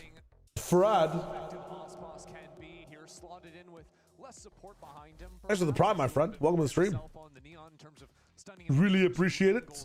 It helps me out a lot. Hope you're having a good day. Double smokes is not super prevalent.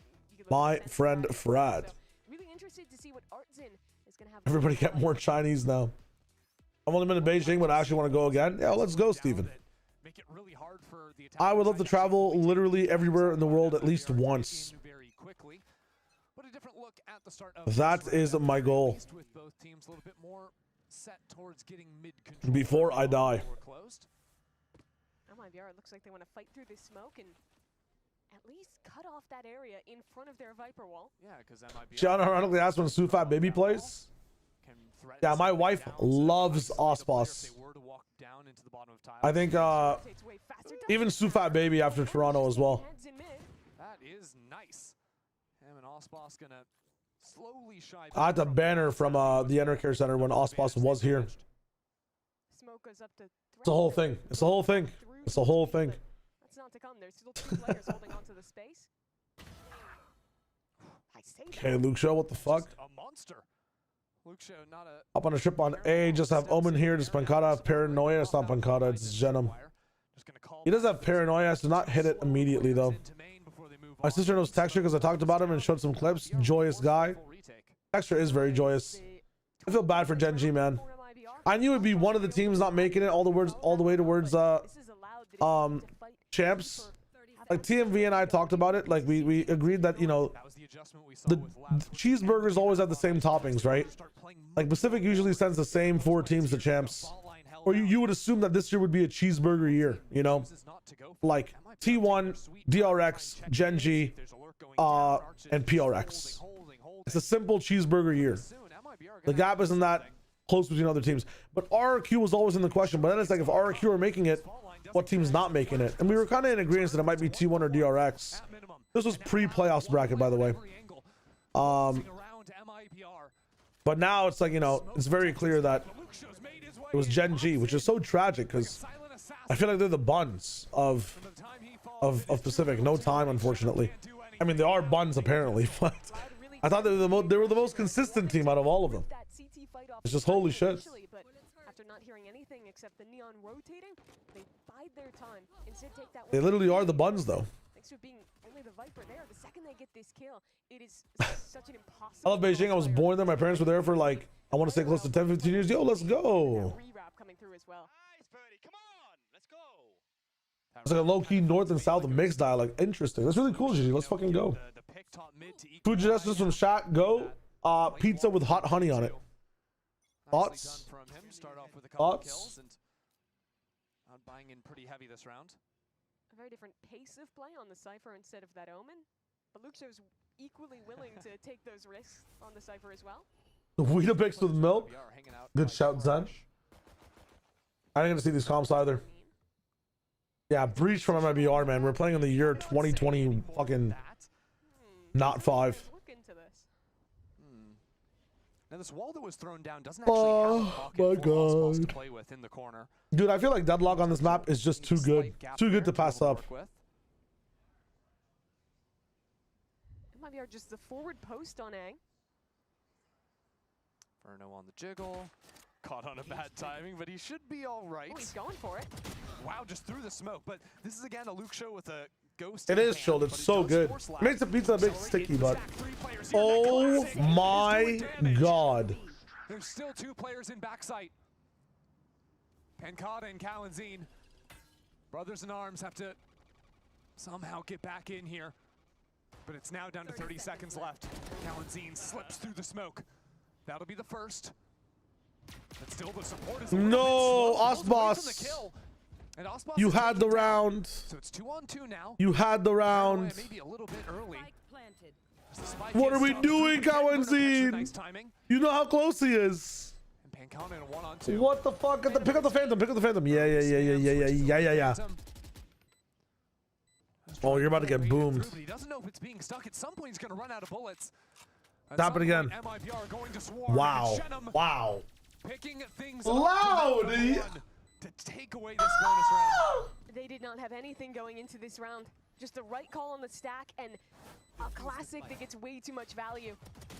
I mean, it's too many classics that are getting value. And when you're talking about the Viper and what it can bring to this map on defense, it means you have to find the right timing to execute, because there's going to be that same Viper Omen util cycle that we were referencing on map 1 coming back to haunt you. And fortunately for Loud, they pick a time when the wall's up and just cannot get through. What are we doing? The better armor. Okay, vocals, I can hit those notes. I can hit those notes. I'm up there. I'm in there. And I'm also sad. Maker back in round 1. What's Osmos up to in mid? Throw up that wall early, let him walk with the Guardian. Or with the Outlaw, rather. No wall early on, maybe as a retreat option. Yeah, instead just letting him poke around here, see what he can find. Leaving that option to throw up the wall and fast rotate through mid to get back. This is actually maximum Sag, I'm not going to lie. Yeah, Kalanzine, you'll often see breach players. The teams that still play breach on this map will get the breach down into tiles, just hold out that stun when your team is opening up heavier into A. In case there is a walk up onto the line to try and play off a one-way or anything like this, that horizontal fault line is completely unbeatable. Well, Shenum super susceptible. Kalanzine, all of stage 1 and 2. He has his moments though. And that's exactly where Shenum is. First kill goes nice fucking dodge. Still under fire. Damn, double flash. Made their way into the site. Now numbers for them. A couple of guns on the ground to be able to pick up. Only Osmos repositioning. I mean, they've used a lot of their util to get to this point though. That's the issue. They do have a few guns, but no utility. No follow-up though. He's fine. On site already. Need to actually make the cross. Oh, no cross. Baiting on a little bit of util. Ooh, almost hits. Dude, there's got to be a consistent way to hit this plant. Wow, Luke Show gets one as well. He can back up and use ult here actually on a body if he wants to. Wow, actually tempering, not using the ult. Double swing top down. Robbie BK gets it actually. Osmos on an outlaw. I'm not sure if they've heard it so far. Wow. Oh my god, it's Osmos. Ooh, nice from Kalanzine. What am I watching, by the way? Double thrifty. Just back to back. Oh, I counted too many? Okay. Yeah. We'll look towards this round to keep building it. When you're having the convo for Rookie of the Year. I know you were talking about this before, but are you VOD reviewing after them? Yeah, I'm going to be doing APAC right after the game. If I don't make it to 2 matches, I apologize. But I for sure am watching Gen G versus RRQ on stream. I promised that a long time ago. I will be doing that today.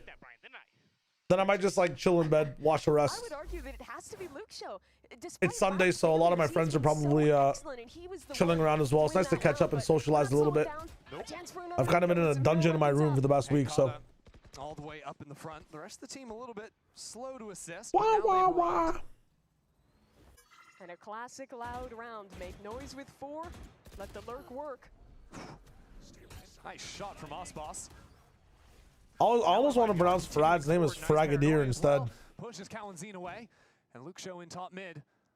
The player you highlighted is now facing exactly the wrong way. Ardzine, nice. Shot away, and you know, Mimi, when I said back to back. I mean, I meant it. Dude, what am I watching? Again, this is insane. Now the hero rifle gone, but the rest of MIBR have picked up more and more. Like the Pokemon? I'm feeling the Pokemon aside, or like the what's it called? Like the person that is in an army type shit. Fuck it, breach all go. Zen has had it. Zen has actually had it. Better weapons and an ultimate to work with. They'll walk up towards mid. Yeah, it's coming up soon too, by the way. But plans for the stream after all these playoffs, I will be teaching anyone that wants to learn fighting games in preparation for 2XKO on the 9th of September. On the 9th of September for 3 days, we're going to be live for more than 30 hours. You guys are about to watch how I get good at a game fast, by the way. You will have lots of...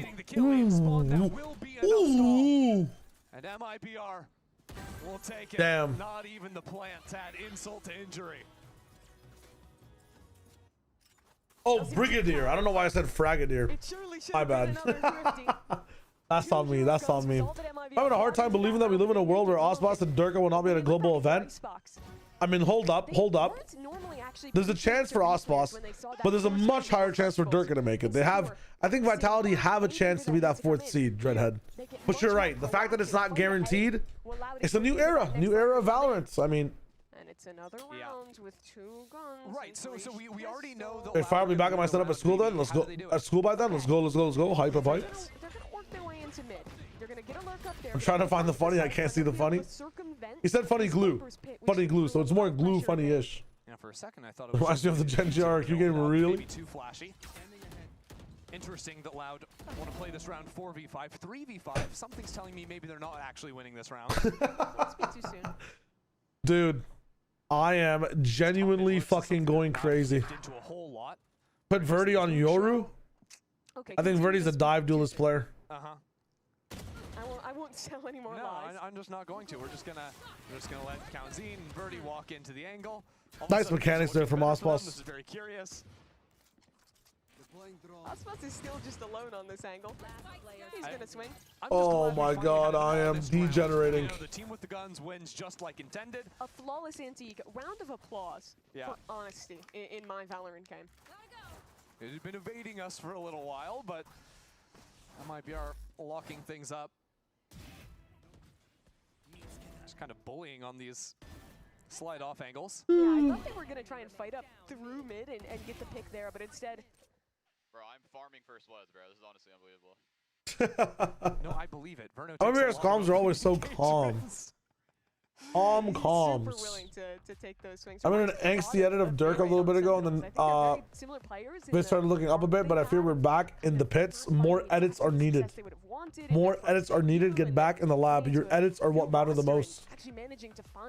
I don't see a world where Vip making the champs. Really? You don't see a world where Unfake gets his shit together? Although it's been getting together. But Unfake goes like nuclearly amazing. To a major disappointment for MIBR. We've kind of had this like even last All right, year, Zen, that's gonna get the pin of shame. Thieves win in stage 1, go to the global, come back, have this big fall from grace.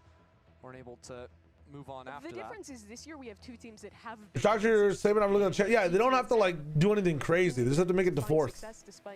You feel me? Issues of their own. But the thing is, MIBR were so consistent, even back in kickoff. You know, top 3. So the issue is because I pinned this, it feels like it's something I said. So I'm gonna unpin this message now. The bounce back would happen.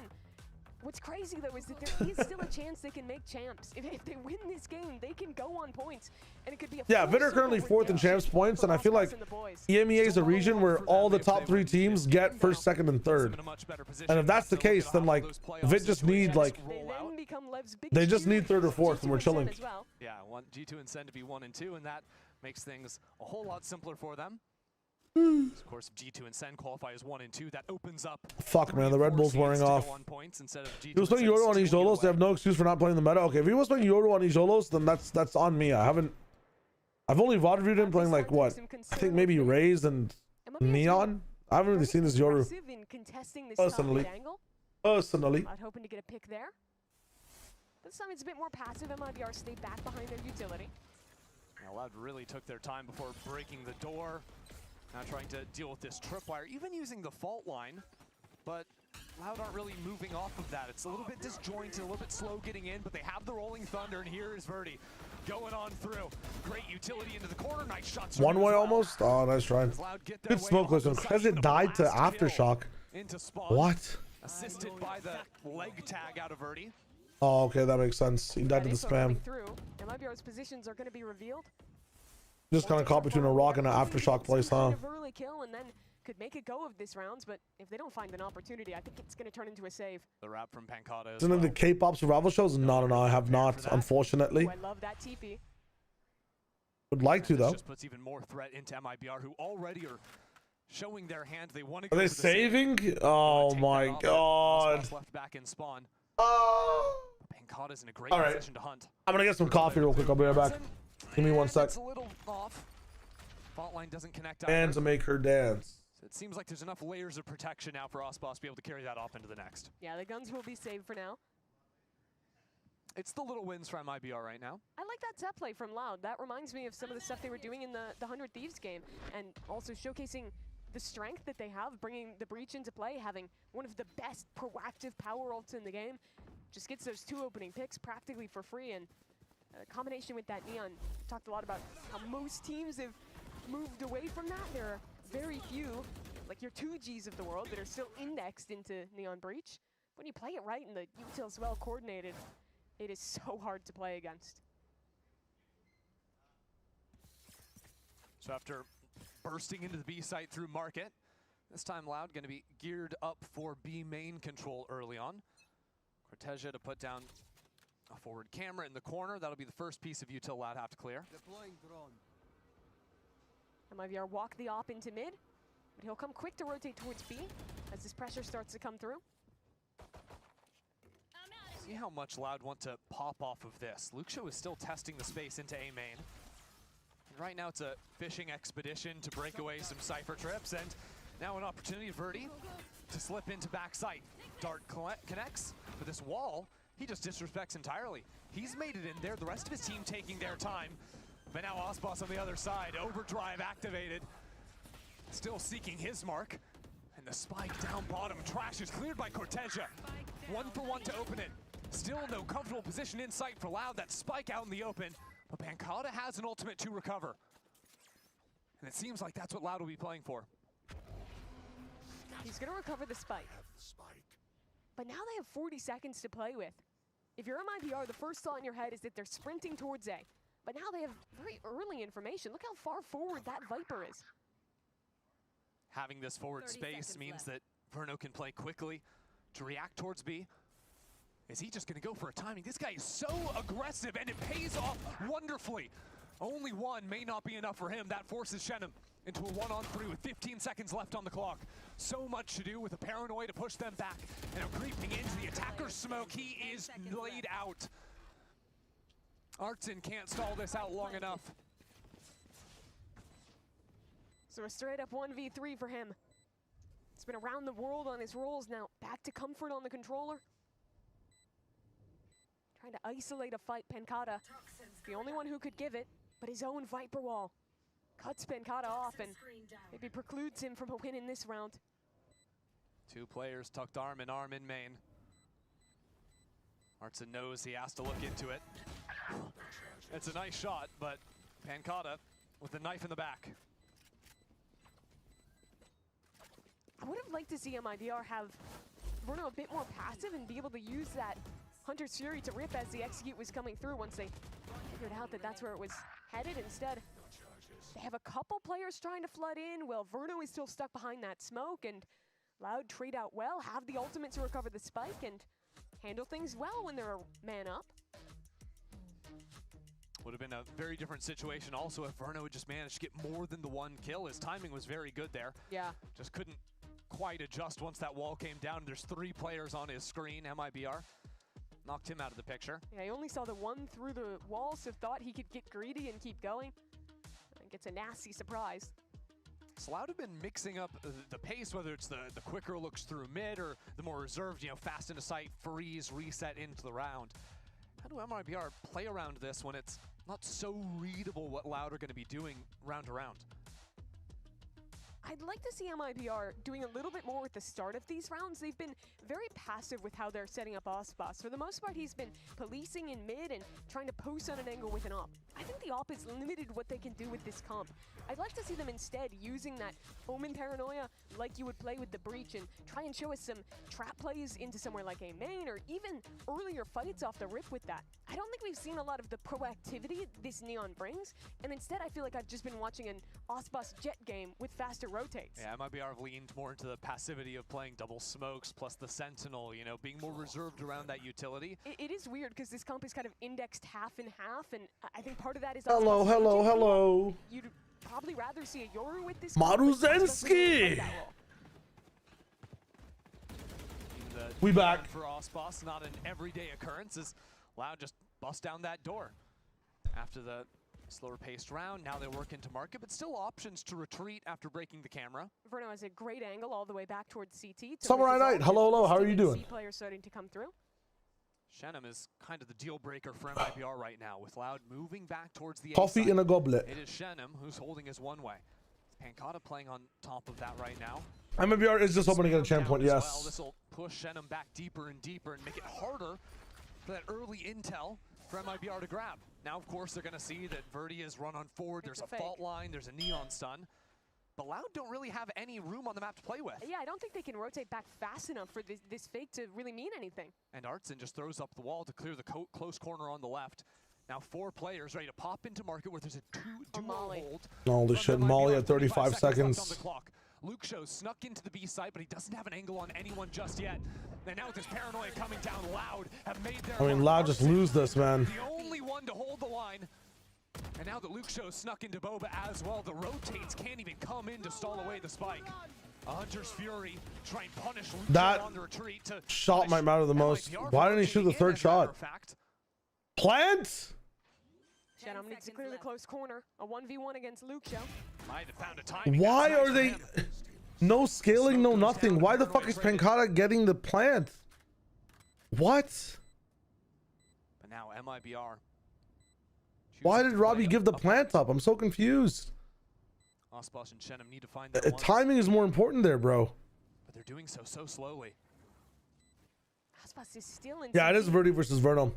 That is a segment about it at the very start. It's on Shenum here. And he rips Pancata's head off. Now Robbie with the dart to try and spam, but he's only got 11 bullets in the tank. Make that 8. This is being stuck through, and he's got nothing left. It's so ugly, bro. Like, we're all tied up at 4. Why isn't Pancata taking backside while Robbie's ulting? Why does Robbie only ult for 2 charges? Like, what is going on? Like, genuinely, what is going on? If you watch it back, consider where Ospas is pathing throughout. Actually, this is like genuinely, or Xfil, my bad. This is genuinely tragic, bro. Well, that's happening. And there's actually a smoke up in his face. His teammates see 3 or 4 players stuck in, pushing heavy towards market. And instead of rotating, he lets the other player rotate first. I'd like to see MIBR being more proactive in having Ospas be the first man to be running on these rotates. No. Being your quick response force is so potent. My name Ospas. I'm never first in. You entry first. I go second. With my operator. Neon's a first responder. She can be a whole lot more help to the rest of the team. See if that can be an adjustment. That's why she has little blue lights on her head. Yeah, okay. Get out of there the needs to be an alarm when Neon's running at you too, and then and maybe you'd stand more of a chance. That's not enough for me. That's a horrible when she sound. pops overdrive, I need the sirens activated. And we've got a tech pause. Oswald's not reclining. What happened to my goat? This guy has really fallen off ever since his seat has gone vertical. Well, it's not attack timeout, so he does that to like fully activate the brain. He doesn't need it in attack, and we're. They have tiebreakers over a lot of teams in contention with the last 2 champs points. Oh, champs points, yeah. They have a lot of tiebreakers. This is a very important win for them, in my opinion. Statements about Ospas, let's say. I left when someone said something a lot about something. Hold up. Good on a safe fight. It's chill. DRX are looking decent again in groups, and then I don't know, man, just collapse from playoffs. I don't think Australia is it. I'd rather have Bane back into this point. They need a real IGL for next year, and freeing needs to prove he ain't the biggest Teo merchant. Yeah. Went right there. And Ospas hits the floor. It'd be nice, man. It'd be nice to see Mako win another one. He barely slips away, and Verno's there to hold him out. DRX have some like meta defining and creating things, but Nice split overall from Loud, but the cost is so much based on where they were at. Arjun's gonna walk through the smoke. Nice 2v1. Nice TP. Max fucking range. Here's Cortez heading. Breaks the trip on the flank. Now runs back through mid. Makes the trip's gonna go through spawn here. Luke Show is low. It'll take too long if it goes through spawn, but it's the only way. Yeah, you might think they're trying to flip the map entirely, but they've just cleared flank now and they realize it's a fake. This plant though, Cortez can tap and try and get in front of the angle. He knows Cypher, at the very least, is played towards elbow. But that dart hitting him, that's more time added to the clock. Now he moves on forward. One. Almost had it. A nice response out. Almost had it. We'll bring Loud up to 5. Has a pro fallen asleep during a tech boss before? If I was a pro, I would have, yes. But honestly, I have no clue. Probably. To try and go for those forward fights. Loud just has such better tools to do so. You see that bounce start that lands late off the timing of the stun. His teammate is turning, so it's an isolated fight onto the Neon. What's Arson cooking? All of that in combination. Don't worry about it. Means it's just a simple hit into the site. And they're running it back. They're happy with how easy it was to take elbow control. I wonder if anyone ever picks up Robbie BK again. If this stint does not go well. Very fast flank coming through once they show presence. I'm realizing this is just kind of tough from Robbie. What is Artsine doing this entire fucking series, man? Eliminated by Luke Show. Now the one-on-one. Luke Show versus Shenum. That is, if Shenum doesn't manage to get out of here either way, Louder blitzing in towards the site. That's a bit all over the place. And Pancata, here's the Omen. Oh no! It's a catastrophe. Now Luke Show. Head posted. Disaster round, man. The bodies are on the map. Everyone's dying off on their own. And somehow it's the Neon shift walking through mid. Now That's revealed the by a expected camera. outcome. I want to know what this looks like in a Valo plant. Is really the question. Draw this round up. A lot of arrows going all sorts of which way. Yeah, what the fuck was this round? Surely the MIBR's time to tie it up. Birdie stuck in a corner with no help. And Cortez makes it quick. Just remember that Artsine died in B main. And all this stuff happened on the other side of the map. What am I watching? The whole way through. A far cry from Icebox, which felt a lot more swingy. You know, the first half for Loud was ultra dominant. I've seen enough. Are Loud able to make playoffs? No, Tico, they're done. They're genuinely done. Everywhere. I did my AP Lit and APAL exam in half the time, and then not the rest of the time I got like a 5 on both. I hope a 5 is good. It's like a 5 out of 5. Is that 5 stars? Did I say MIBR? I meant Loud. Yeah, well, they were both kind of running. If so, let's fucking go. Robbie has a lot of options, but he's willing to move around and play on various language rosters, though.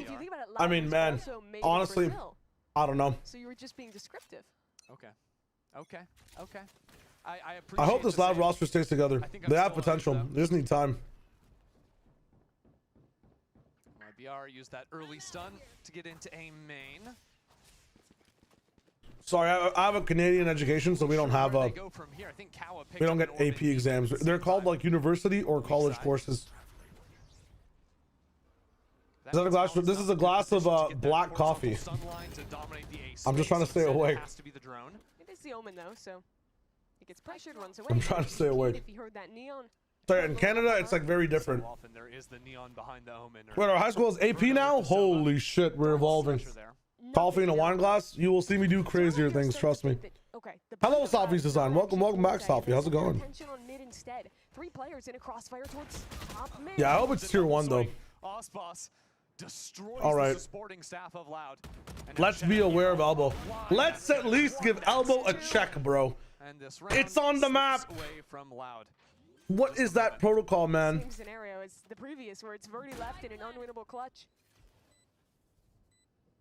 I'm not North American. What is AP? It's like the harder / college level course of really struggle in these rounds where a subject or a course. And then get caught off guard by someone who is Advanced placement. Yeah, it's like a tier higher level of education that requires you to do more homework. It's harder exams, more complicated and advanced theories that are not of your age level. No real options into the round. MIBR did very well to shut down this mid space. Yes. Trying to sell this fake with the Omen smoke on Yeah, the it gives right you a side of boost to be able to actually just get some credits done, or at least get some education that'll help you inside college to just help you do some credits there too. We had some like AP level courses in high school, / like courses that were just like if you did them, you'd have a much easier chance doing college courses and having a better chance at doing college and university courses as well. Oh my god. Gets a kill even before the rolling thunder. The wall goes down. Dude. The door's closed too. Because the Neon is killed, she can't get through the wall quickly enough. And now MIBR have 3 players already on backside. They've got 2 more on the way. Just one after another. They start to move on forward. Yeah, Kari, you're right. Aspas comes on through the overdrive. Lines them up, and Louder holding their own. How is this half a 6-6? With how loud I've been playing. Shenum just holding the left side, wasn't anywhere close. For MIBR, players swing through one at a time and get knocked down in quick succession. That should have been their round. After getting that initial pick onto the Neon, shutting down It's actually, the fast play. this has to be Sure, and that's all well and good, but what you fail to recognize one of the worst stingers matches of both stages, man. Holy shit. That we've tended to see teams win in this map so far. Okay, but stingers at this rate. We have like Osbos wide swinging. Ignore whatever other gun it is. 6-6. Or who was it? We have like someone's wide swinging on Neon with an ult, and their Cypher is jiggling. What are we watching, bro? The submarine's imploded. The submarine is true imploded. The submarine is gone. It's done.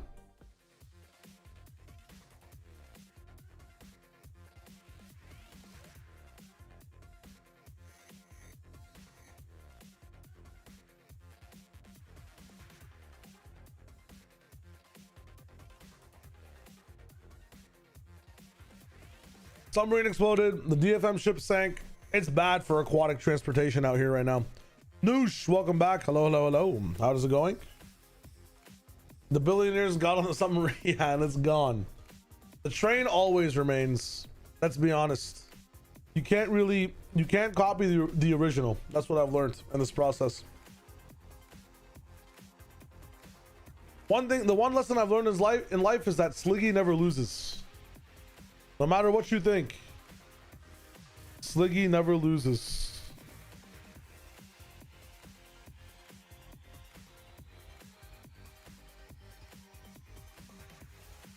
The train never sleeps. Let's fucking go.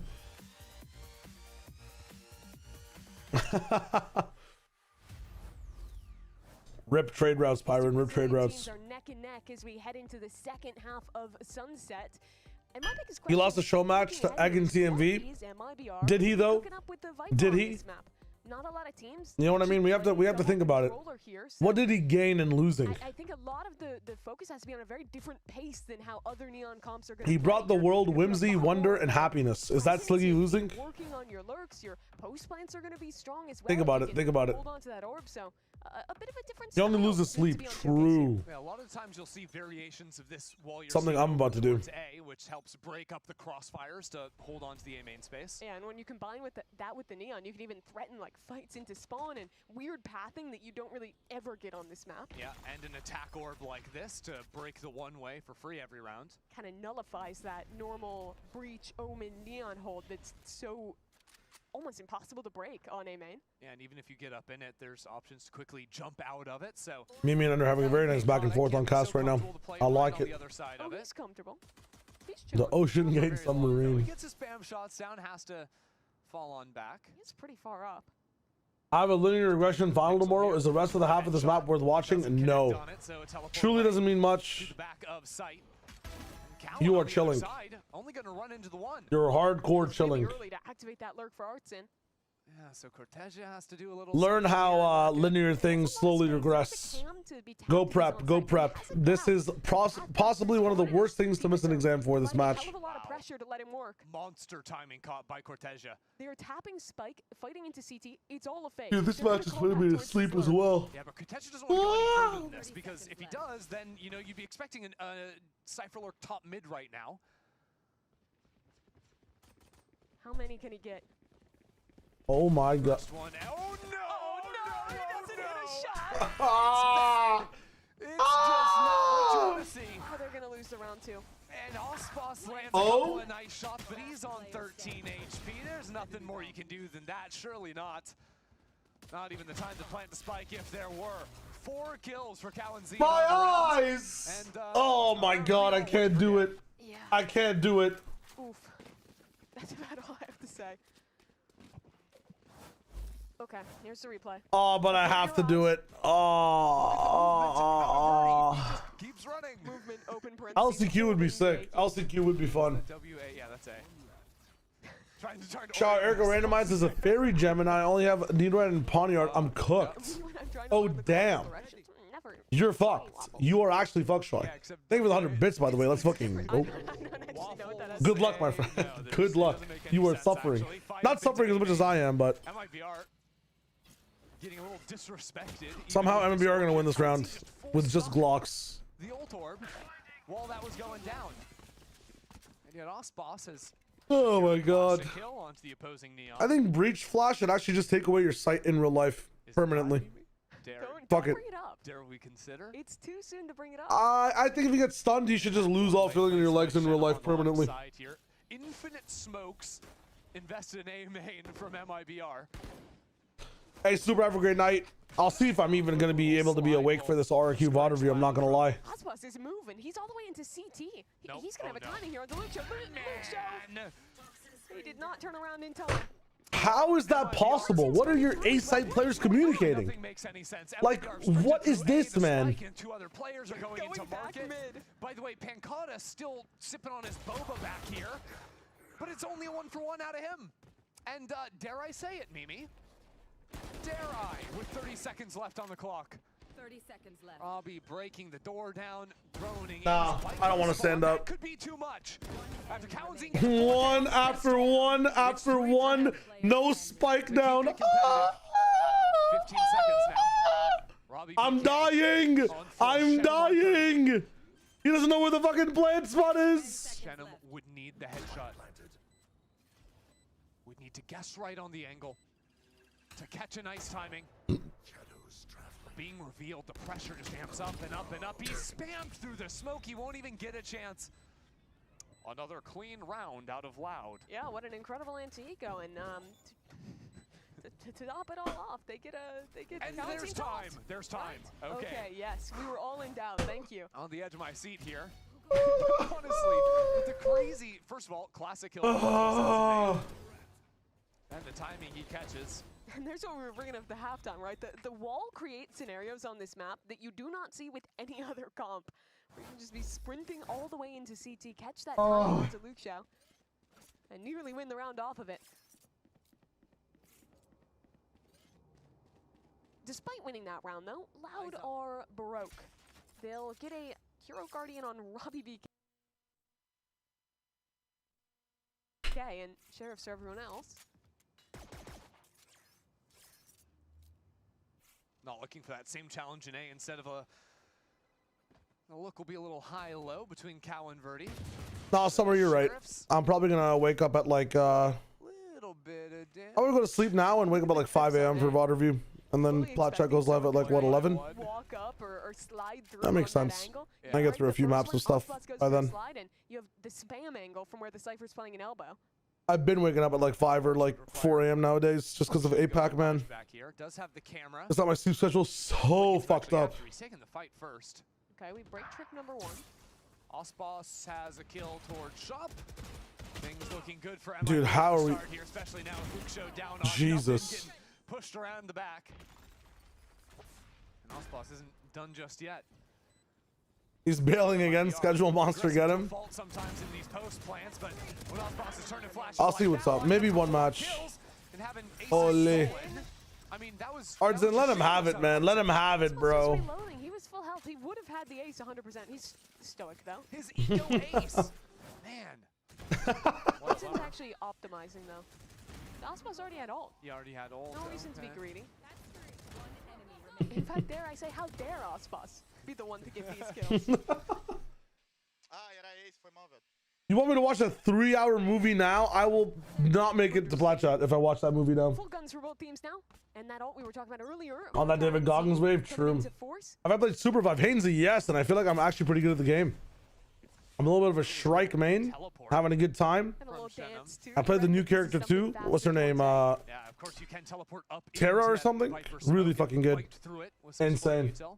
Part of the thing though with that smoke is that Who's on Plat Chat? I believe it's me, Sliggy, TMV, and Sideshow. So the people who really are in tune with APAC are here. I mean, we've all been watching it. I think bar Sideshow, but he's gonna be hosting, so we're fine.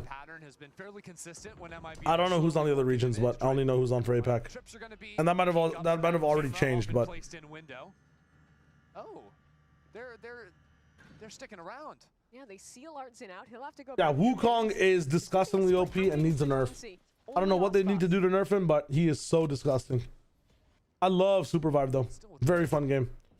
Hard to see it like played long term though. I don't know why. I can't play it long term.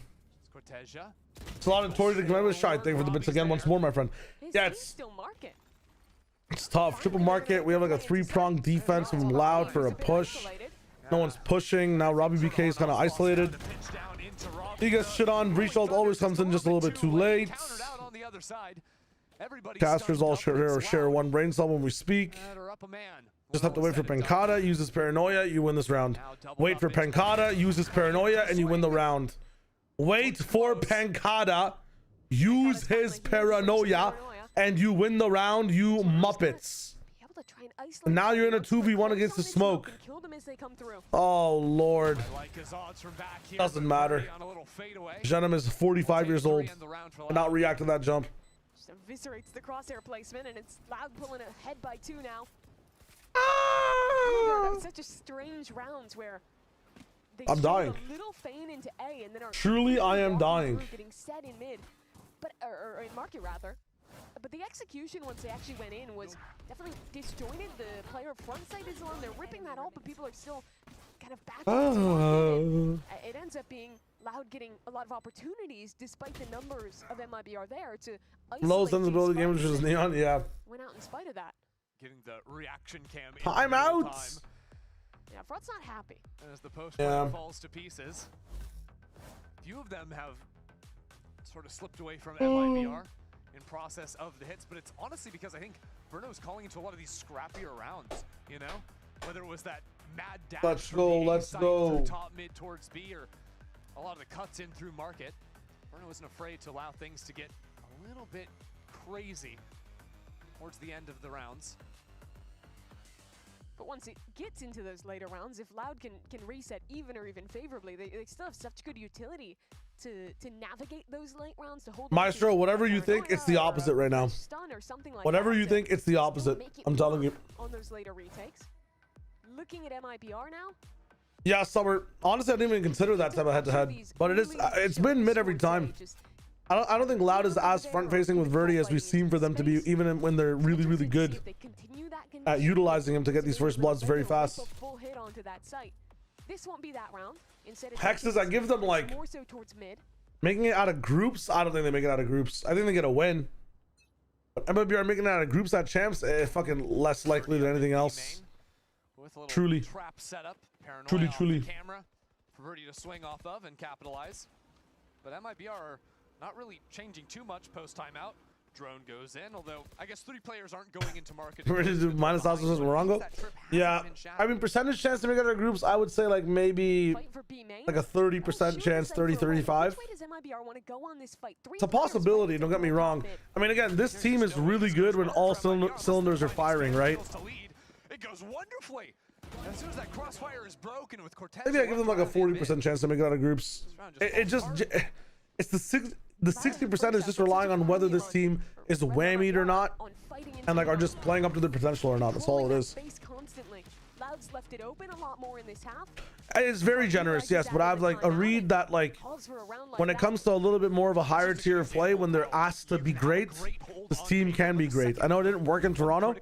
I don't know why, but it's the second rendition for an event with this team without a roster change. Now, not roster changing after Toronto, jumping into like stage 2 and still rocking it down means something when you make it to the next international event. And I don't think making it like the biggest thing I have for MIBR is that if MIBR make it the champs not on their own accords, like they will want to prove themselves. They'll have something to prove, something to hunger and to play for, to show people that like, yeah, it's not like we just made it to champs and it is what it is. They didn't make it the champs. Another team qualified them, so they're gonna individually ask players have something to fight for. So there could easily be 3 groups from that. I mean, I'm not saying groups is easy by any means. I do believe in the high potential, or like I do believe in this team at the highest of its potential though. Like they are scary if their entire game plan is working and they're playing consistently. Let's not get it mistaken. This is a top, I would say a top 3 team in the world if they're actually playing to their maximum potential. It's just the reason this team fucking sucks is that they they can't have like 4 of their players at least playing at max potential on a day. It's just kind of tough. It gets gluey. Cortesia continues to get value on these mid-larks, both in this round and in the last. Has a 1v2. Oh. He's good at isolating these fights. If all my 5-man players are on live games, we beat the best team. I mean, there's teams you can say that about, there's teams you cannot say that about, right? Like, I don't know, even top teams. That forward shot fight is always going their way. Think about a team like Gen G. They could have 5 people playing a life game too, but as soon as they lose 1 round, it's trouble, right? I think we need to see They don't really have mental problems in game, like round to round. They just have consistency problems on the day. Like MIBR again, or like old, or heretics generally, like old sentinels. Push him out of that space with a smoke bottom mid. If you can Top teams, obviously, that even if 1 or 2 players don't have life games, they'll be fine. Sometimes, some teams don't operate like that. I'm not saying that Artsy needs to have a life game here. Like I'm on that wavelength for MIBR as well. It's just they haven't found a way to consistently have that 3 to 4 players are playing well type situation. But even with MIBR, I think 3's not enough either. I think everyone needs to be on a really good game, except for like Artzine or Zenom. They can like they can sit back, but one or the other has to be popping off with the other 3. Never really was revealed. It's the whole thing. Just poking his way into mid yet again. He knows there's a huge gap here consistently. Knows there's no Cypher util to deal with him. And he's patient. The drone is pulling players away. No one is looking at Aspas. He has found his Holy shit. Big timing. Loud players over on this side of the map have slipped into the site, They're worried going about their back back. to check now, And he's gone. He's in spawn. Really good look from Aspas. What happened to my... Somehow tag him. It does certainly feel like Kawazine. Thank God. Oh, I mean, what a waste of fucking time. They see the edge of Aspas or just a suspicion in the back of his head. Seems Either like way. they must have. Now with 30 seconds left onto the clock, MIBR inching forward, hoping that one of these fights will eventually go their way. Cortesia to challenge and to find. And now what? The spam kill too. What is going on? Is he walling? Seemingly unlimited awareness. And no smokes, no breach. This retake became a hell of a lot harder. Holy shit. That's Luke Show laying down the neural theft information of 2 players elbow, 1 player back on slant. Cortesia under immense pressure and taken out of the round. Now Verno not finding the same success with his own Hunter's Fury, but will manage to kill at the end. Shenum too. But the spike is pulled away from, and Shenum takes 2 in the round for MIBR. Another round where Loud have a Very crossfire set up. They nice. should be the win button in the round. Yeah, Pirate, I think I'm max baiting. In who's Yo, Sentient. first up there, who's in a Thanks for the 2 months, my friend. Let's fucking go. Appreciate it. Welcome back, welcome back. And get that trade. And in doing so, you miss out on that perfect timing of having all 3 players working in unison. And that setup just gets picked apart. I would have liked to see... Would y'all rather start the team with Jemkin or Arga? I want Jemkin. I feel like he plays with the team much better. Teammates on the same swing. Some adjustments that Loud can maybe consider now. Trailing by 1. It's true, Carl, on that note about BLG. It's very true. Yeah, they are broke. They don't even... All right, Linder, tell me what you got, man. And and they've just struggled to deal with this mid pressure that MIBR is putting every round. All right. It's either the lurk for Cortez Unique stream tomorrow. I'm gonna have a work session stream. I will not be reading chat as much. I'm just gonna be chilling, watching a bunch of VODs, taking notes, and then talking to you guys like 20 minutes before plat chat. Yeah. You guys will see how I VOD review games at fast speeds. I'm gonna call it a workflow stream. Actually, I'm gonna think about the title for a little bit, but I'm gonna be watching every single Pacific VOD from playoffs within like 5 hours. Which region has the best trophies? In my opinion, I like EMEA's a lot. I don't like Americas as much. I like EMEA's a lot. Actually, wait, EMEA had that weird green one this time, right? Maybe Americas has that really. Did Americas have the red and white one? I don't even know. So again, Verdi not going to be able to do anything, but the rest of Vlad have crept down into bot mid. Robbie has managed the kill. MIBR take A, I am on the Pacific part of plat chat this week, yes, and I have been keeping up with Pacific a little bit. I've missed like 2 days of some VODs though, so I'll be taking those a little bit easier, but I'm gonna 4x review or like 2.5x review some of the other VODs. I'll stream my entire process on how I review VODs while we watch. He's been full spotted out, wanted to get active up on the line towards shop. Same thing out of Or while I work tomorrow. MIBR are looking for a little bit much here. Verdi has 2 with the stinger. And already some pressure on. I will have chat off though, so I might not be able to talk to you guys. Are you joking? Yeah, round's over. There's no one who can stop the defuse. Yep. What an odd fucking round, man. Again. 6 thrifties this game, 7 thrifties, I don't quite know. Something like that. We're stacking them up. What's the difference between VOD reviewing and watching live? VOD reviewing, like, you can pause a lot. You can figure out why stuff happens. You can go back and watch it again. Like watching it live, like that round, right? I was looking at chat. I looked at a different monitor. I looked down. I see thrifty. I have no idea why that happened. With VOD review, you can like look at everyone's position, everyone's inputting around. You can get a lot more info down as to what's going on.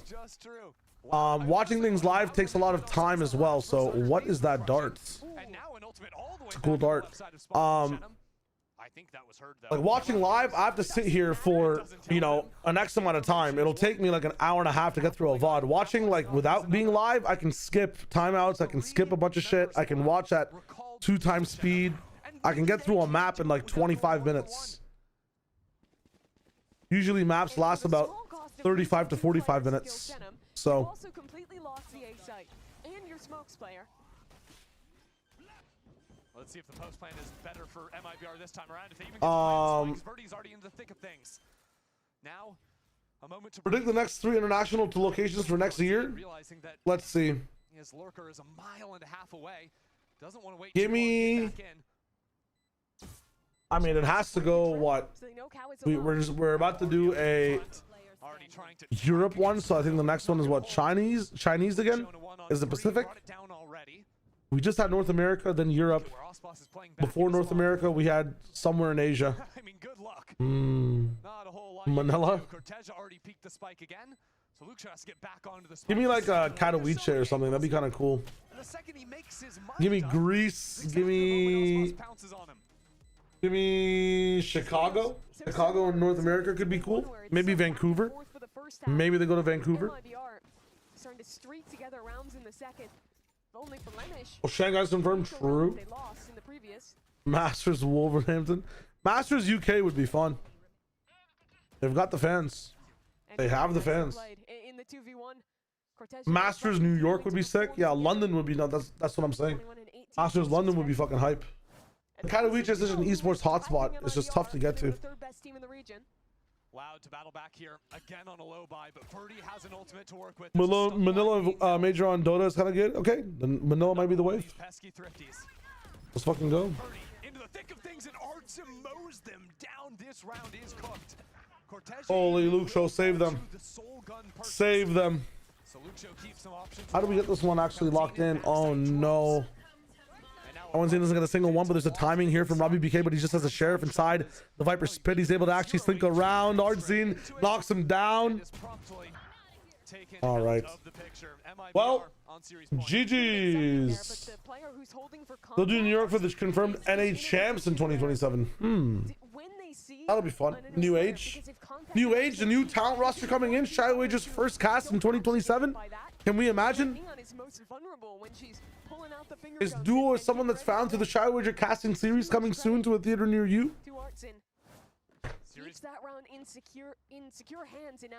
Masters Ouagadougou, Burkina Faso. I always forget that that's the place until someone does like a flag quiz. In Los Angeles this year. Going back into a similar look for the A main control once this orb goes down. A disappointing stage for them. Have they done Argentina as the Masters? But not down and out just yet. That could be fun. The story of the stage has been close games, win a map, a 13-11 loss. Argentina. Looking down at another one here. Maybe getting lost in the thick of things as Osboss has worked his way all You know, low key for me, it'd be sick if we went back to Reykjavik. I wouldn't mind going back to Reykjavik for a Masters. Coming over after not having an opportunity. But with a crowd. In Europe. There's a crowd flying in multiple times. With MIBR approaching from every angle, he's again found a moment to pounce 4 kills. Wow, 4K. That spike out in the open. Cortezio recovers. I was just wondering he's not going to be able to win. Flank coming through main. It's the rookie in a 1-on-3. Utility up in his face. Oh my god, he's about to do it. He's done well. Look the other way, the timing. Holy shit, 1 bullet. Ay, ay, ay, ay, ay. Oh my god, he's about to do it. 28 seconds. Cortezia. Oh my god, he crosses. Oh, he's nuts. He's nuts. That's got to be one of the best fucking clutches of all time. That's actually insane. That was actually insane. What the fuck? Holy shit. That was played so well. That is such an insane clutch. Oh, the crosshair placement is so good, bro. Oh my, and to win the match too. Holy shit. Holy fuck. Holy shit. That was insane. Walk off into the darkness of the stage for both of these teams. Okay. Today, this was their last game in Americas of the year. That is a fun way to get a chance win, I'm not gonna lie. Still a chance with an extra win on championship points to Here's the game plan. We're gonna be live at around 5-6 a.m. I'm gonna be watching a bunch of Pacific VODs. And I'll be looking at chat but not responding to chat too much, all right? So if you guys want to see me then. It's just gonna be a silent work stream. So if you have any other work to do, you can vibe with me. I'll have some ASMR music playing and we can just chill, vibe, and work until we have to go on plat chat. I'll show you guys my workflow, yeah? Until then though, GG's. Fun watching this matchup.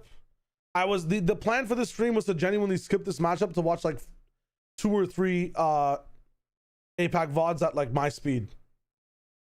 That clutch was insane, Sentient. Holy fuck. It's just we decided to watch the games, so I wasn't able to watch APAC. And honestly, I don't regret watching the games. That was actually not a bad matchup to watch. I say that just because of the clutch at the end. If that clutch didn't happen, my recency bias would be so not there. It wasn't as worth to watch, I'll be honest. But say la vie. If you guys do want to hit me up, if you are just here for the first time, follow button on Twitch is amazing. Subscribe button on YouTube is amazing as well. Some cool stuff coming out then. And yeah, thanks for watching on both platforms, YouTube boys and girls and others. Shout outs, YouTube gals, guys, and everyone else, or Twitch gals, and everyone else. Hells yeah, hells yeah. Do America's playoffs pick'em. I will have that video up on YouTube. I always submit my America's pick'ems for playoffs more than I do any other region. So America's and EMEA pick'ems coming soon. Chinese predictions and APAC predictions also coming soon. Enjoy though. Peace, peace, peace. If you want to talk to me, my Discord is there as well. You already know how it goes. Girls, gays, and days. That's what I'm talking about, Peach Ice. Hells yeah. Good night.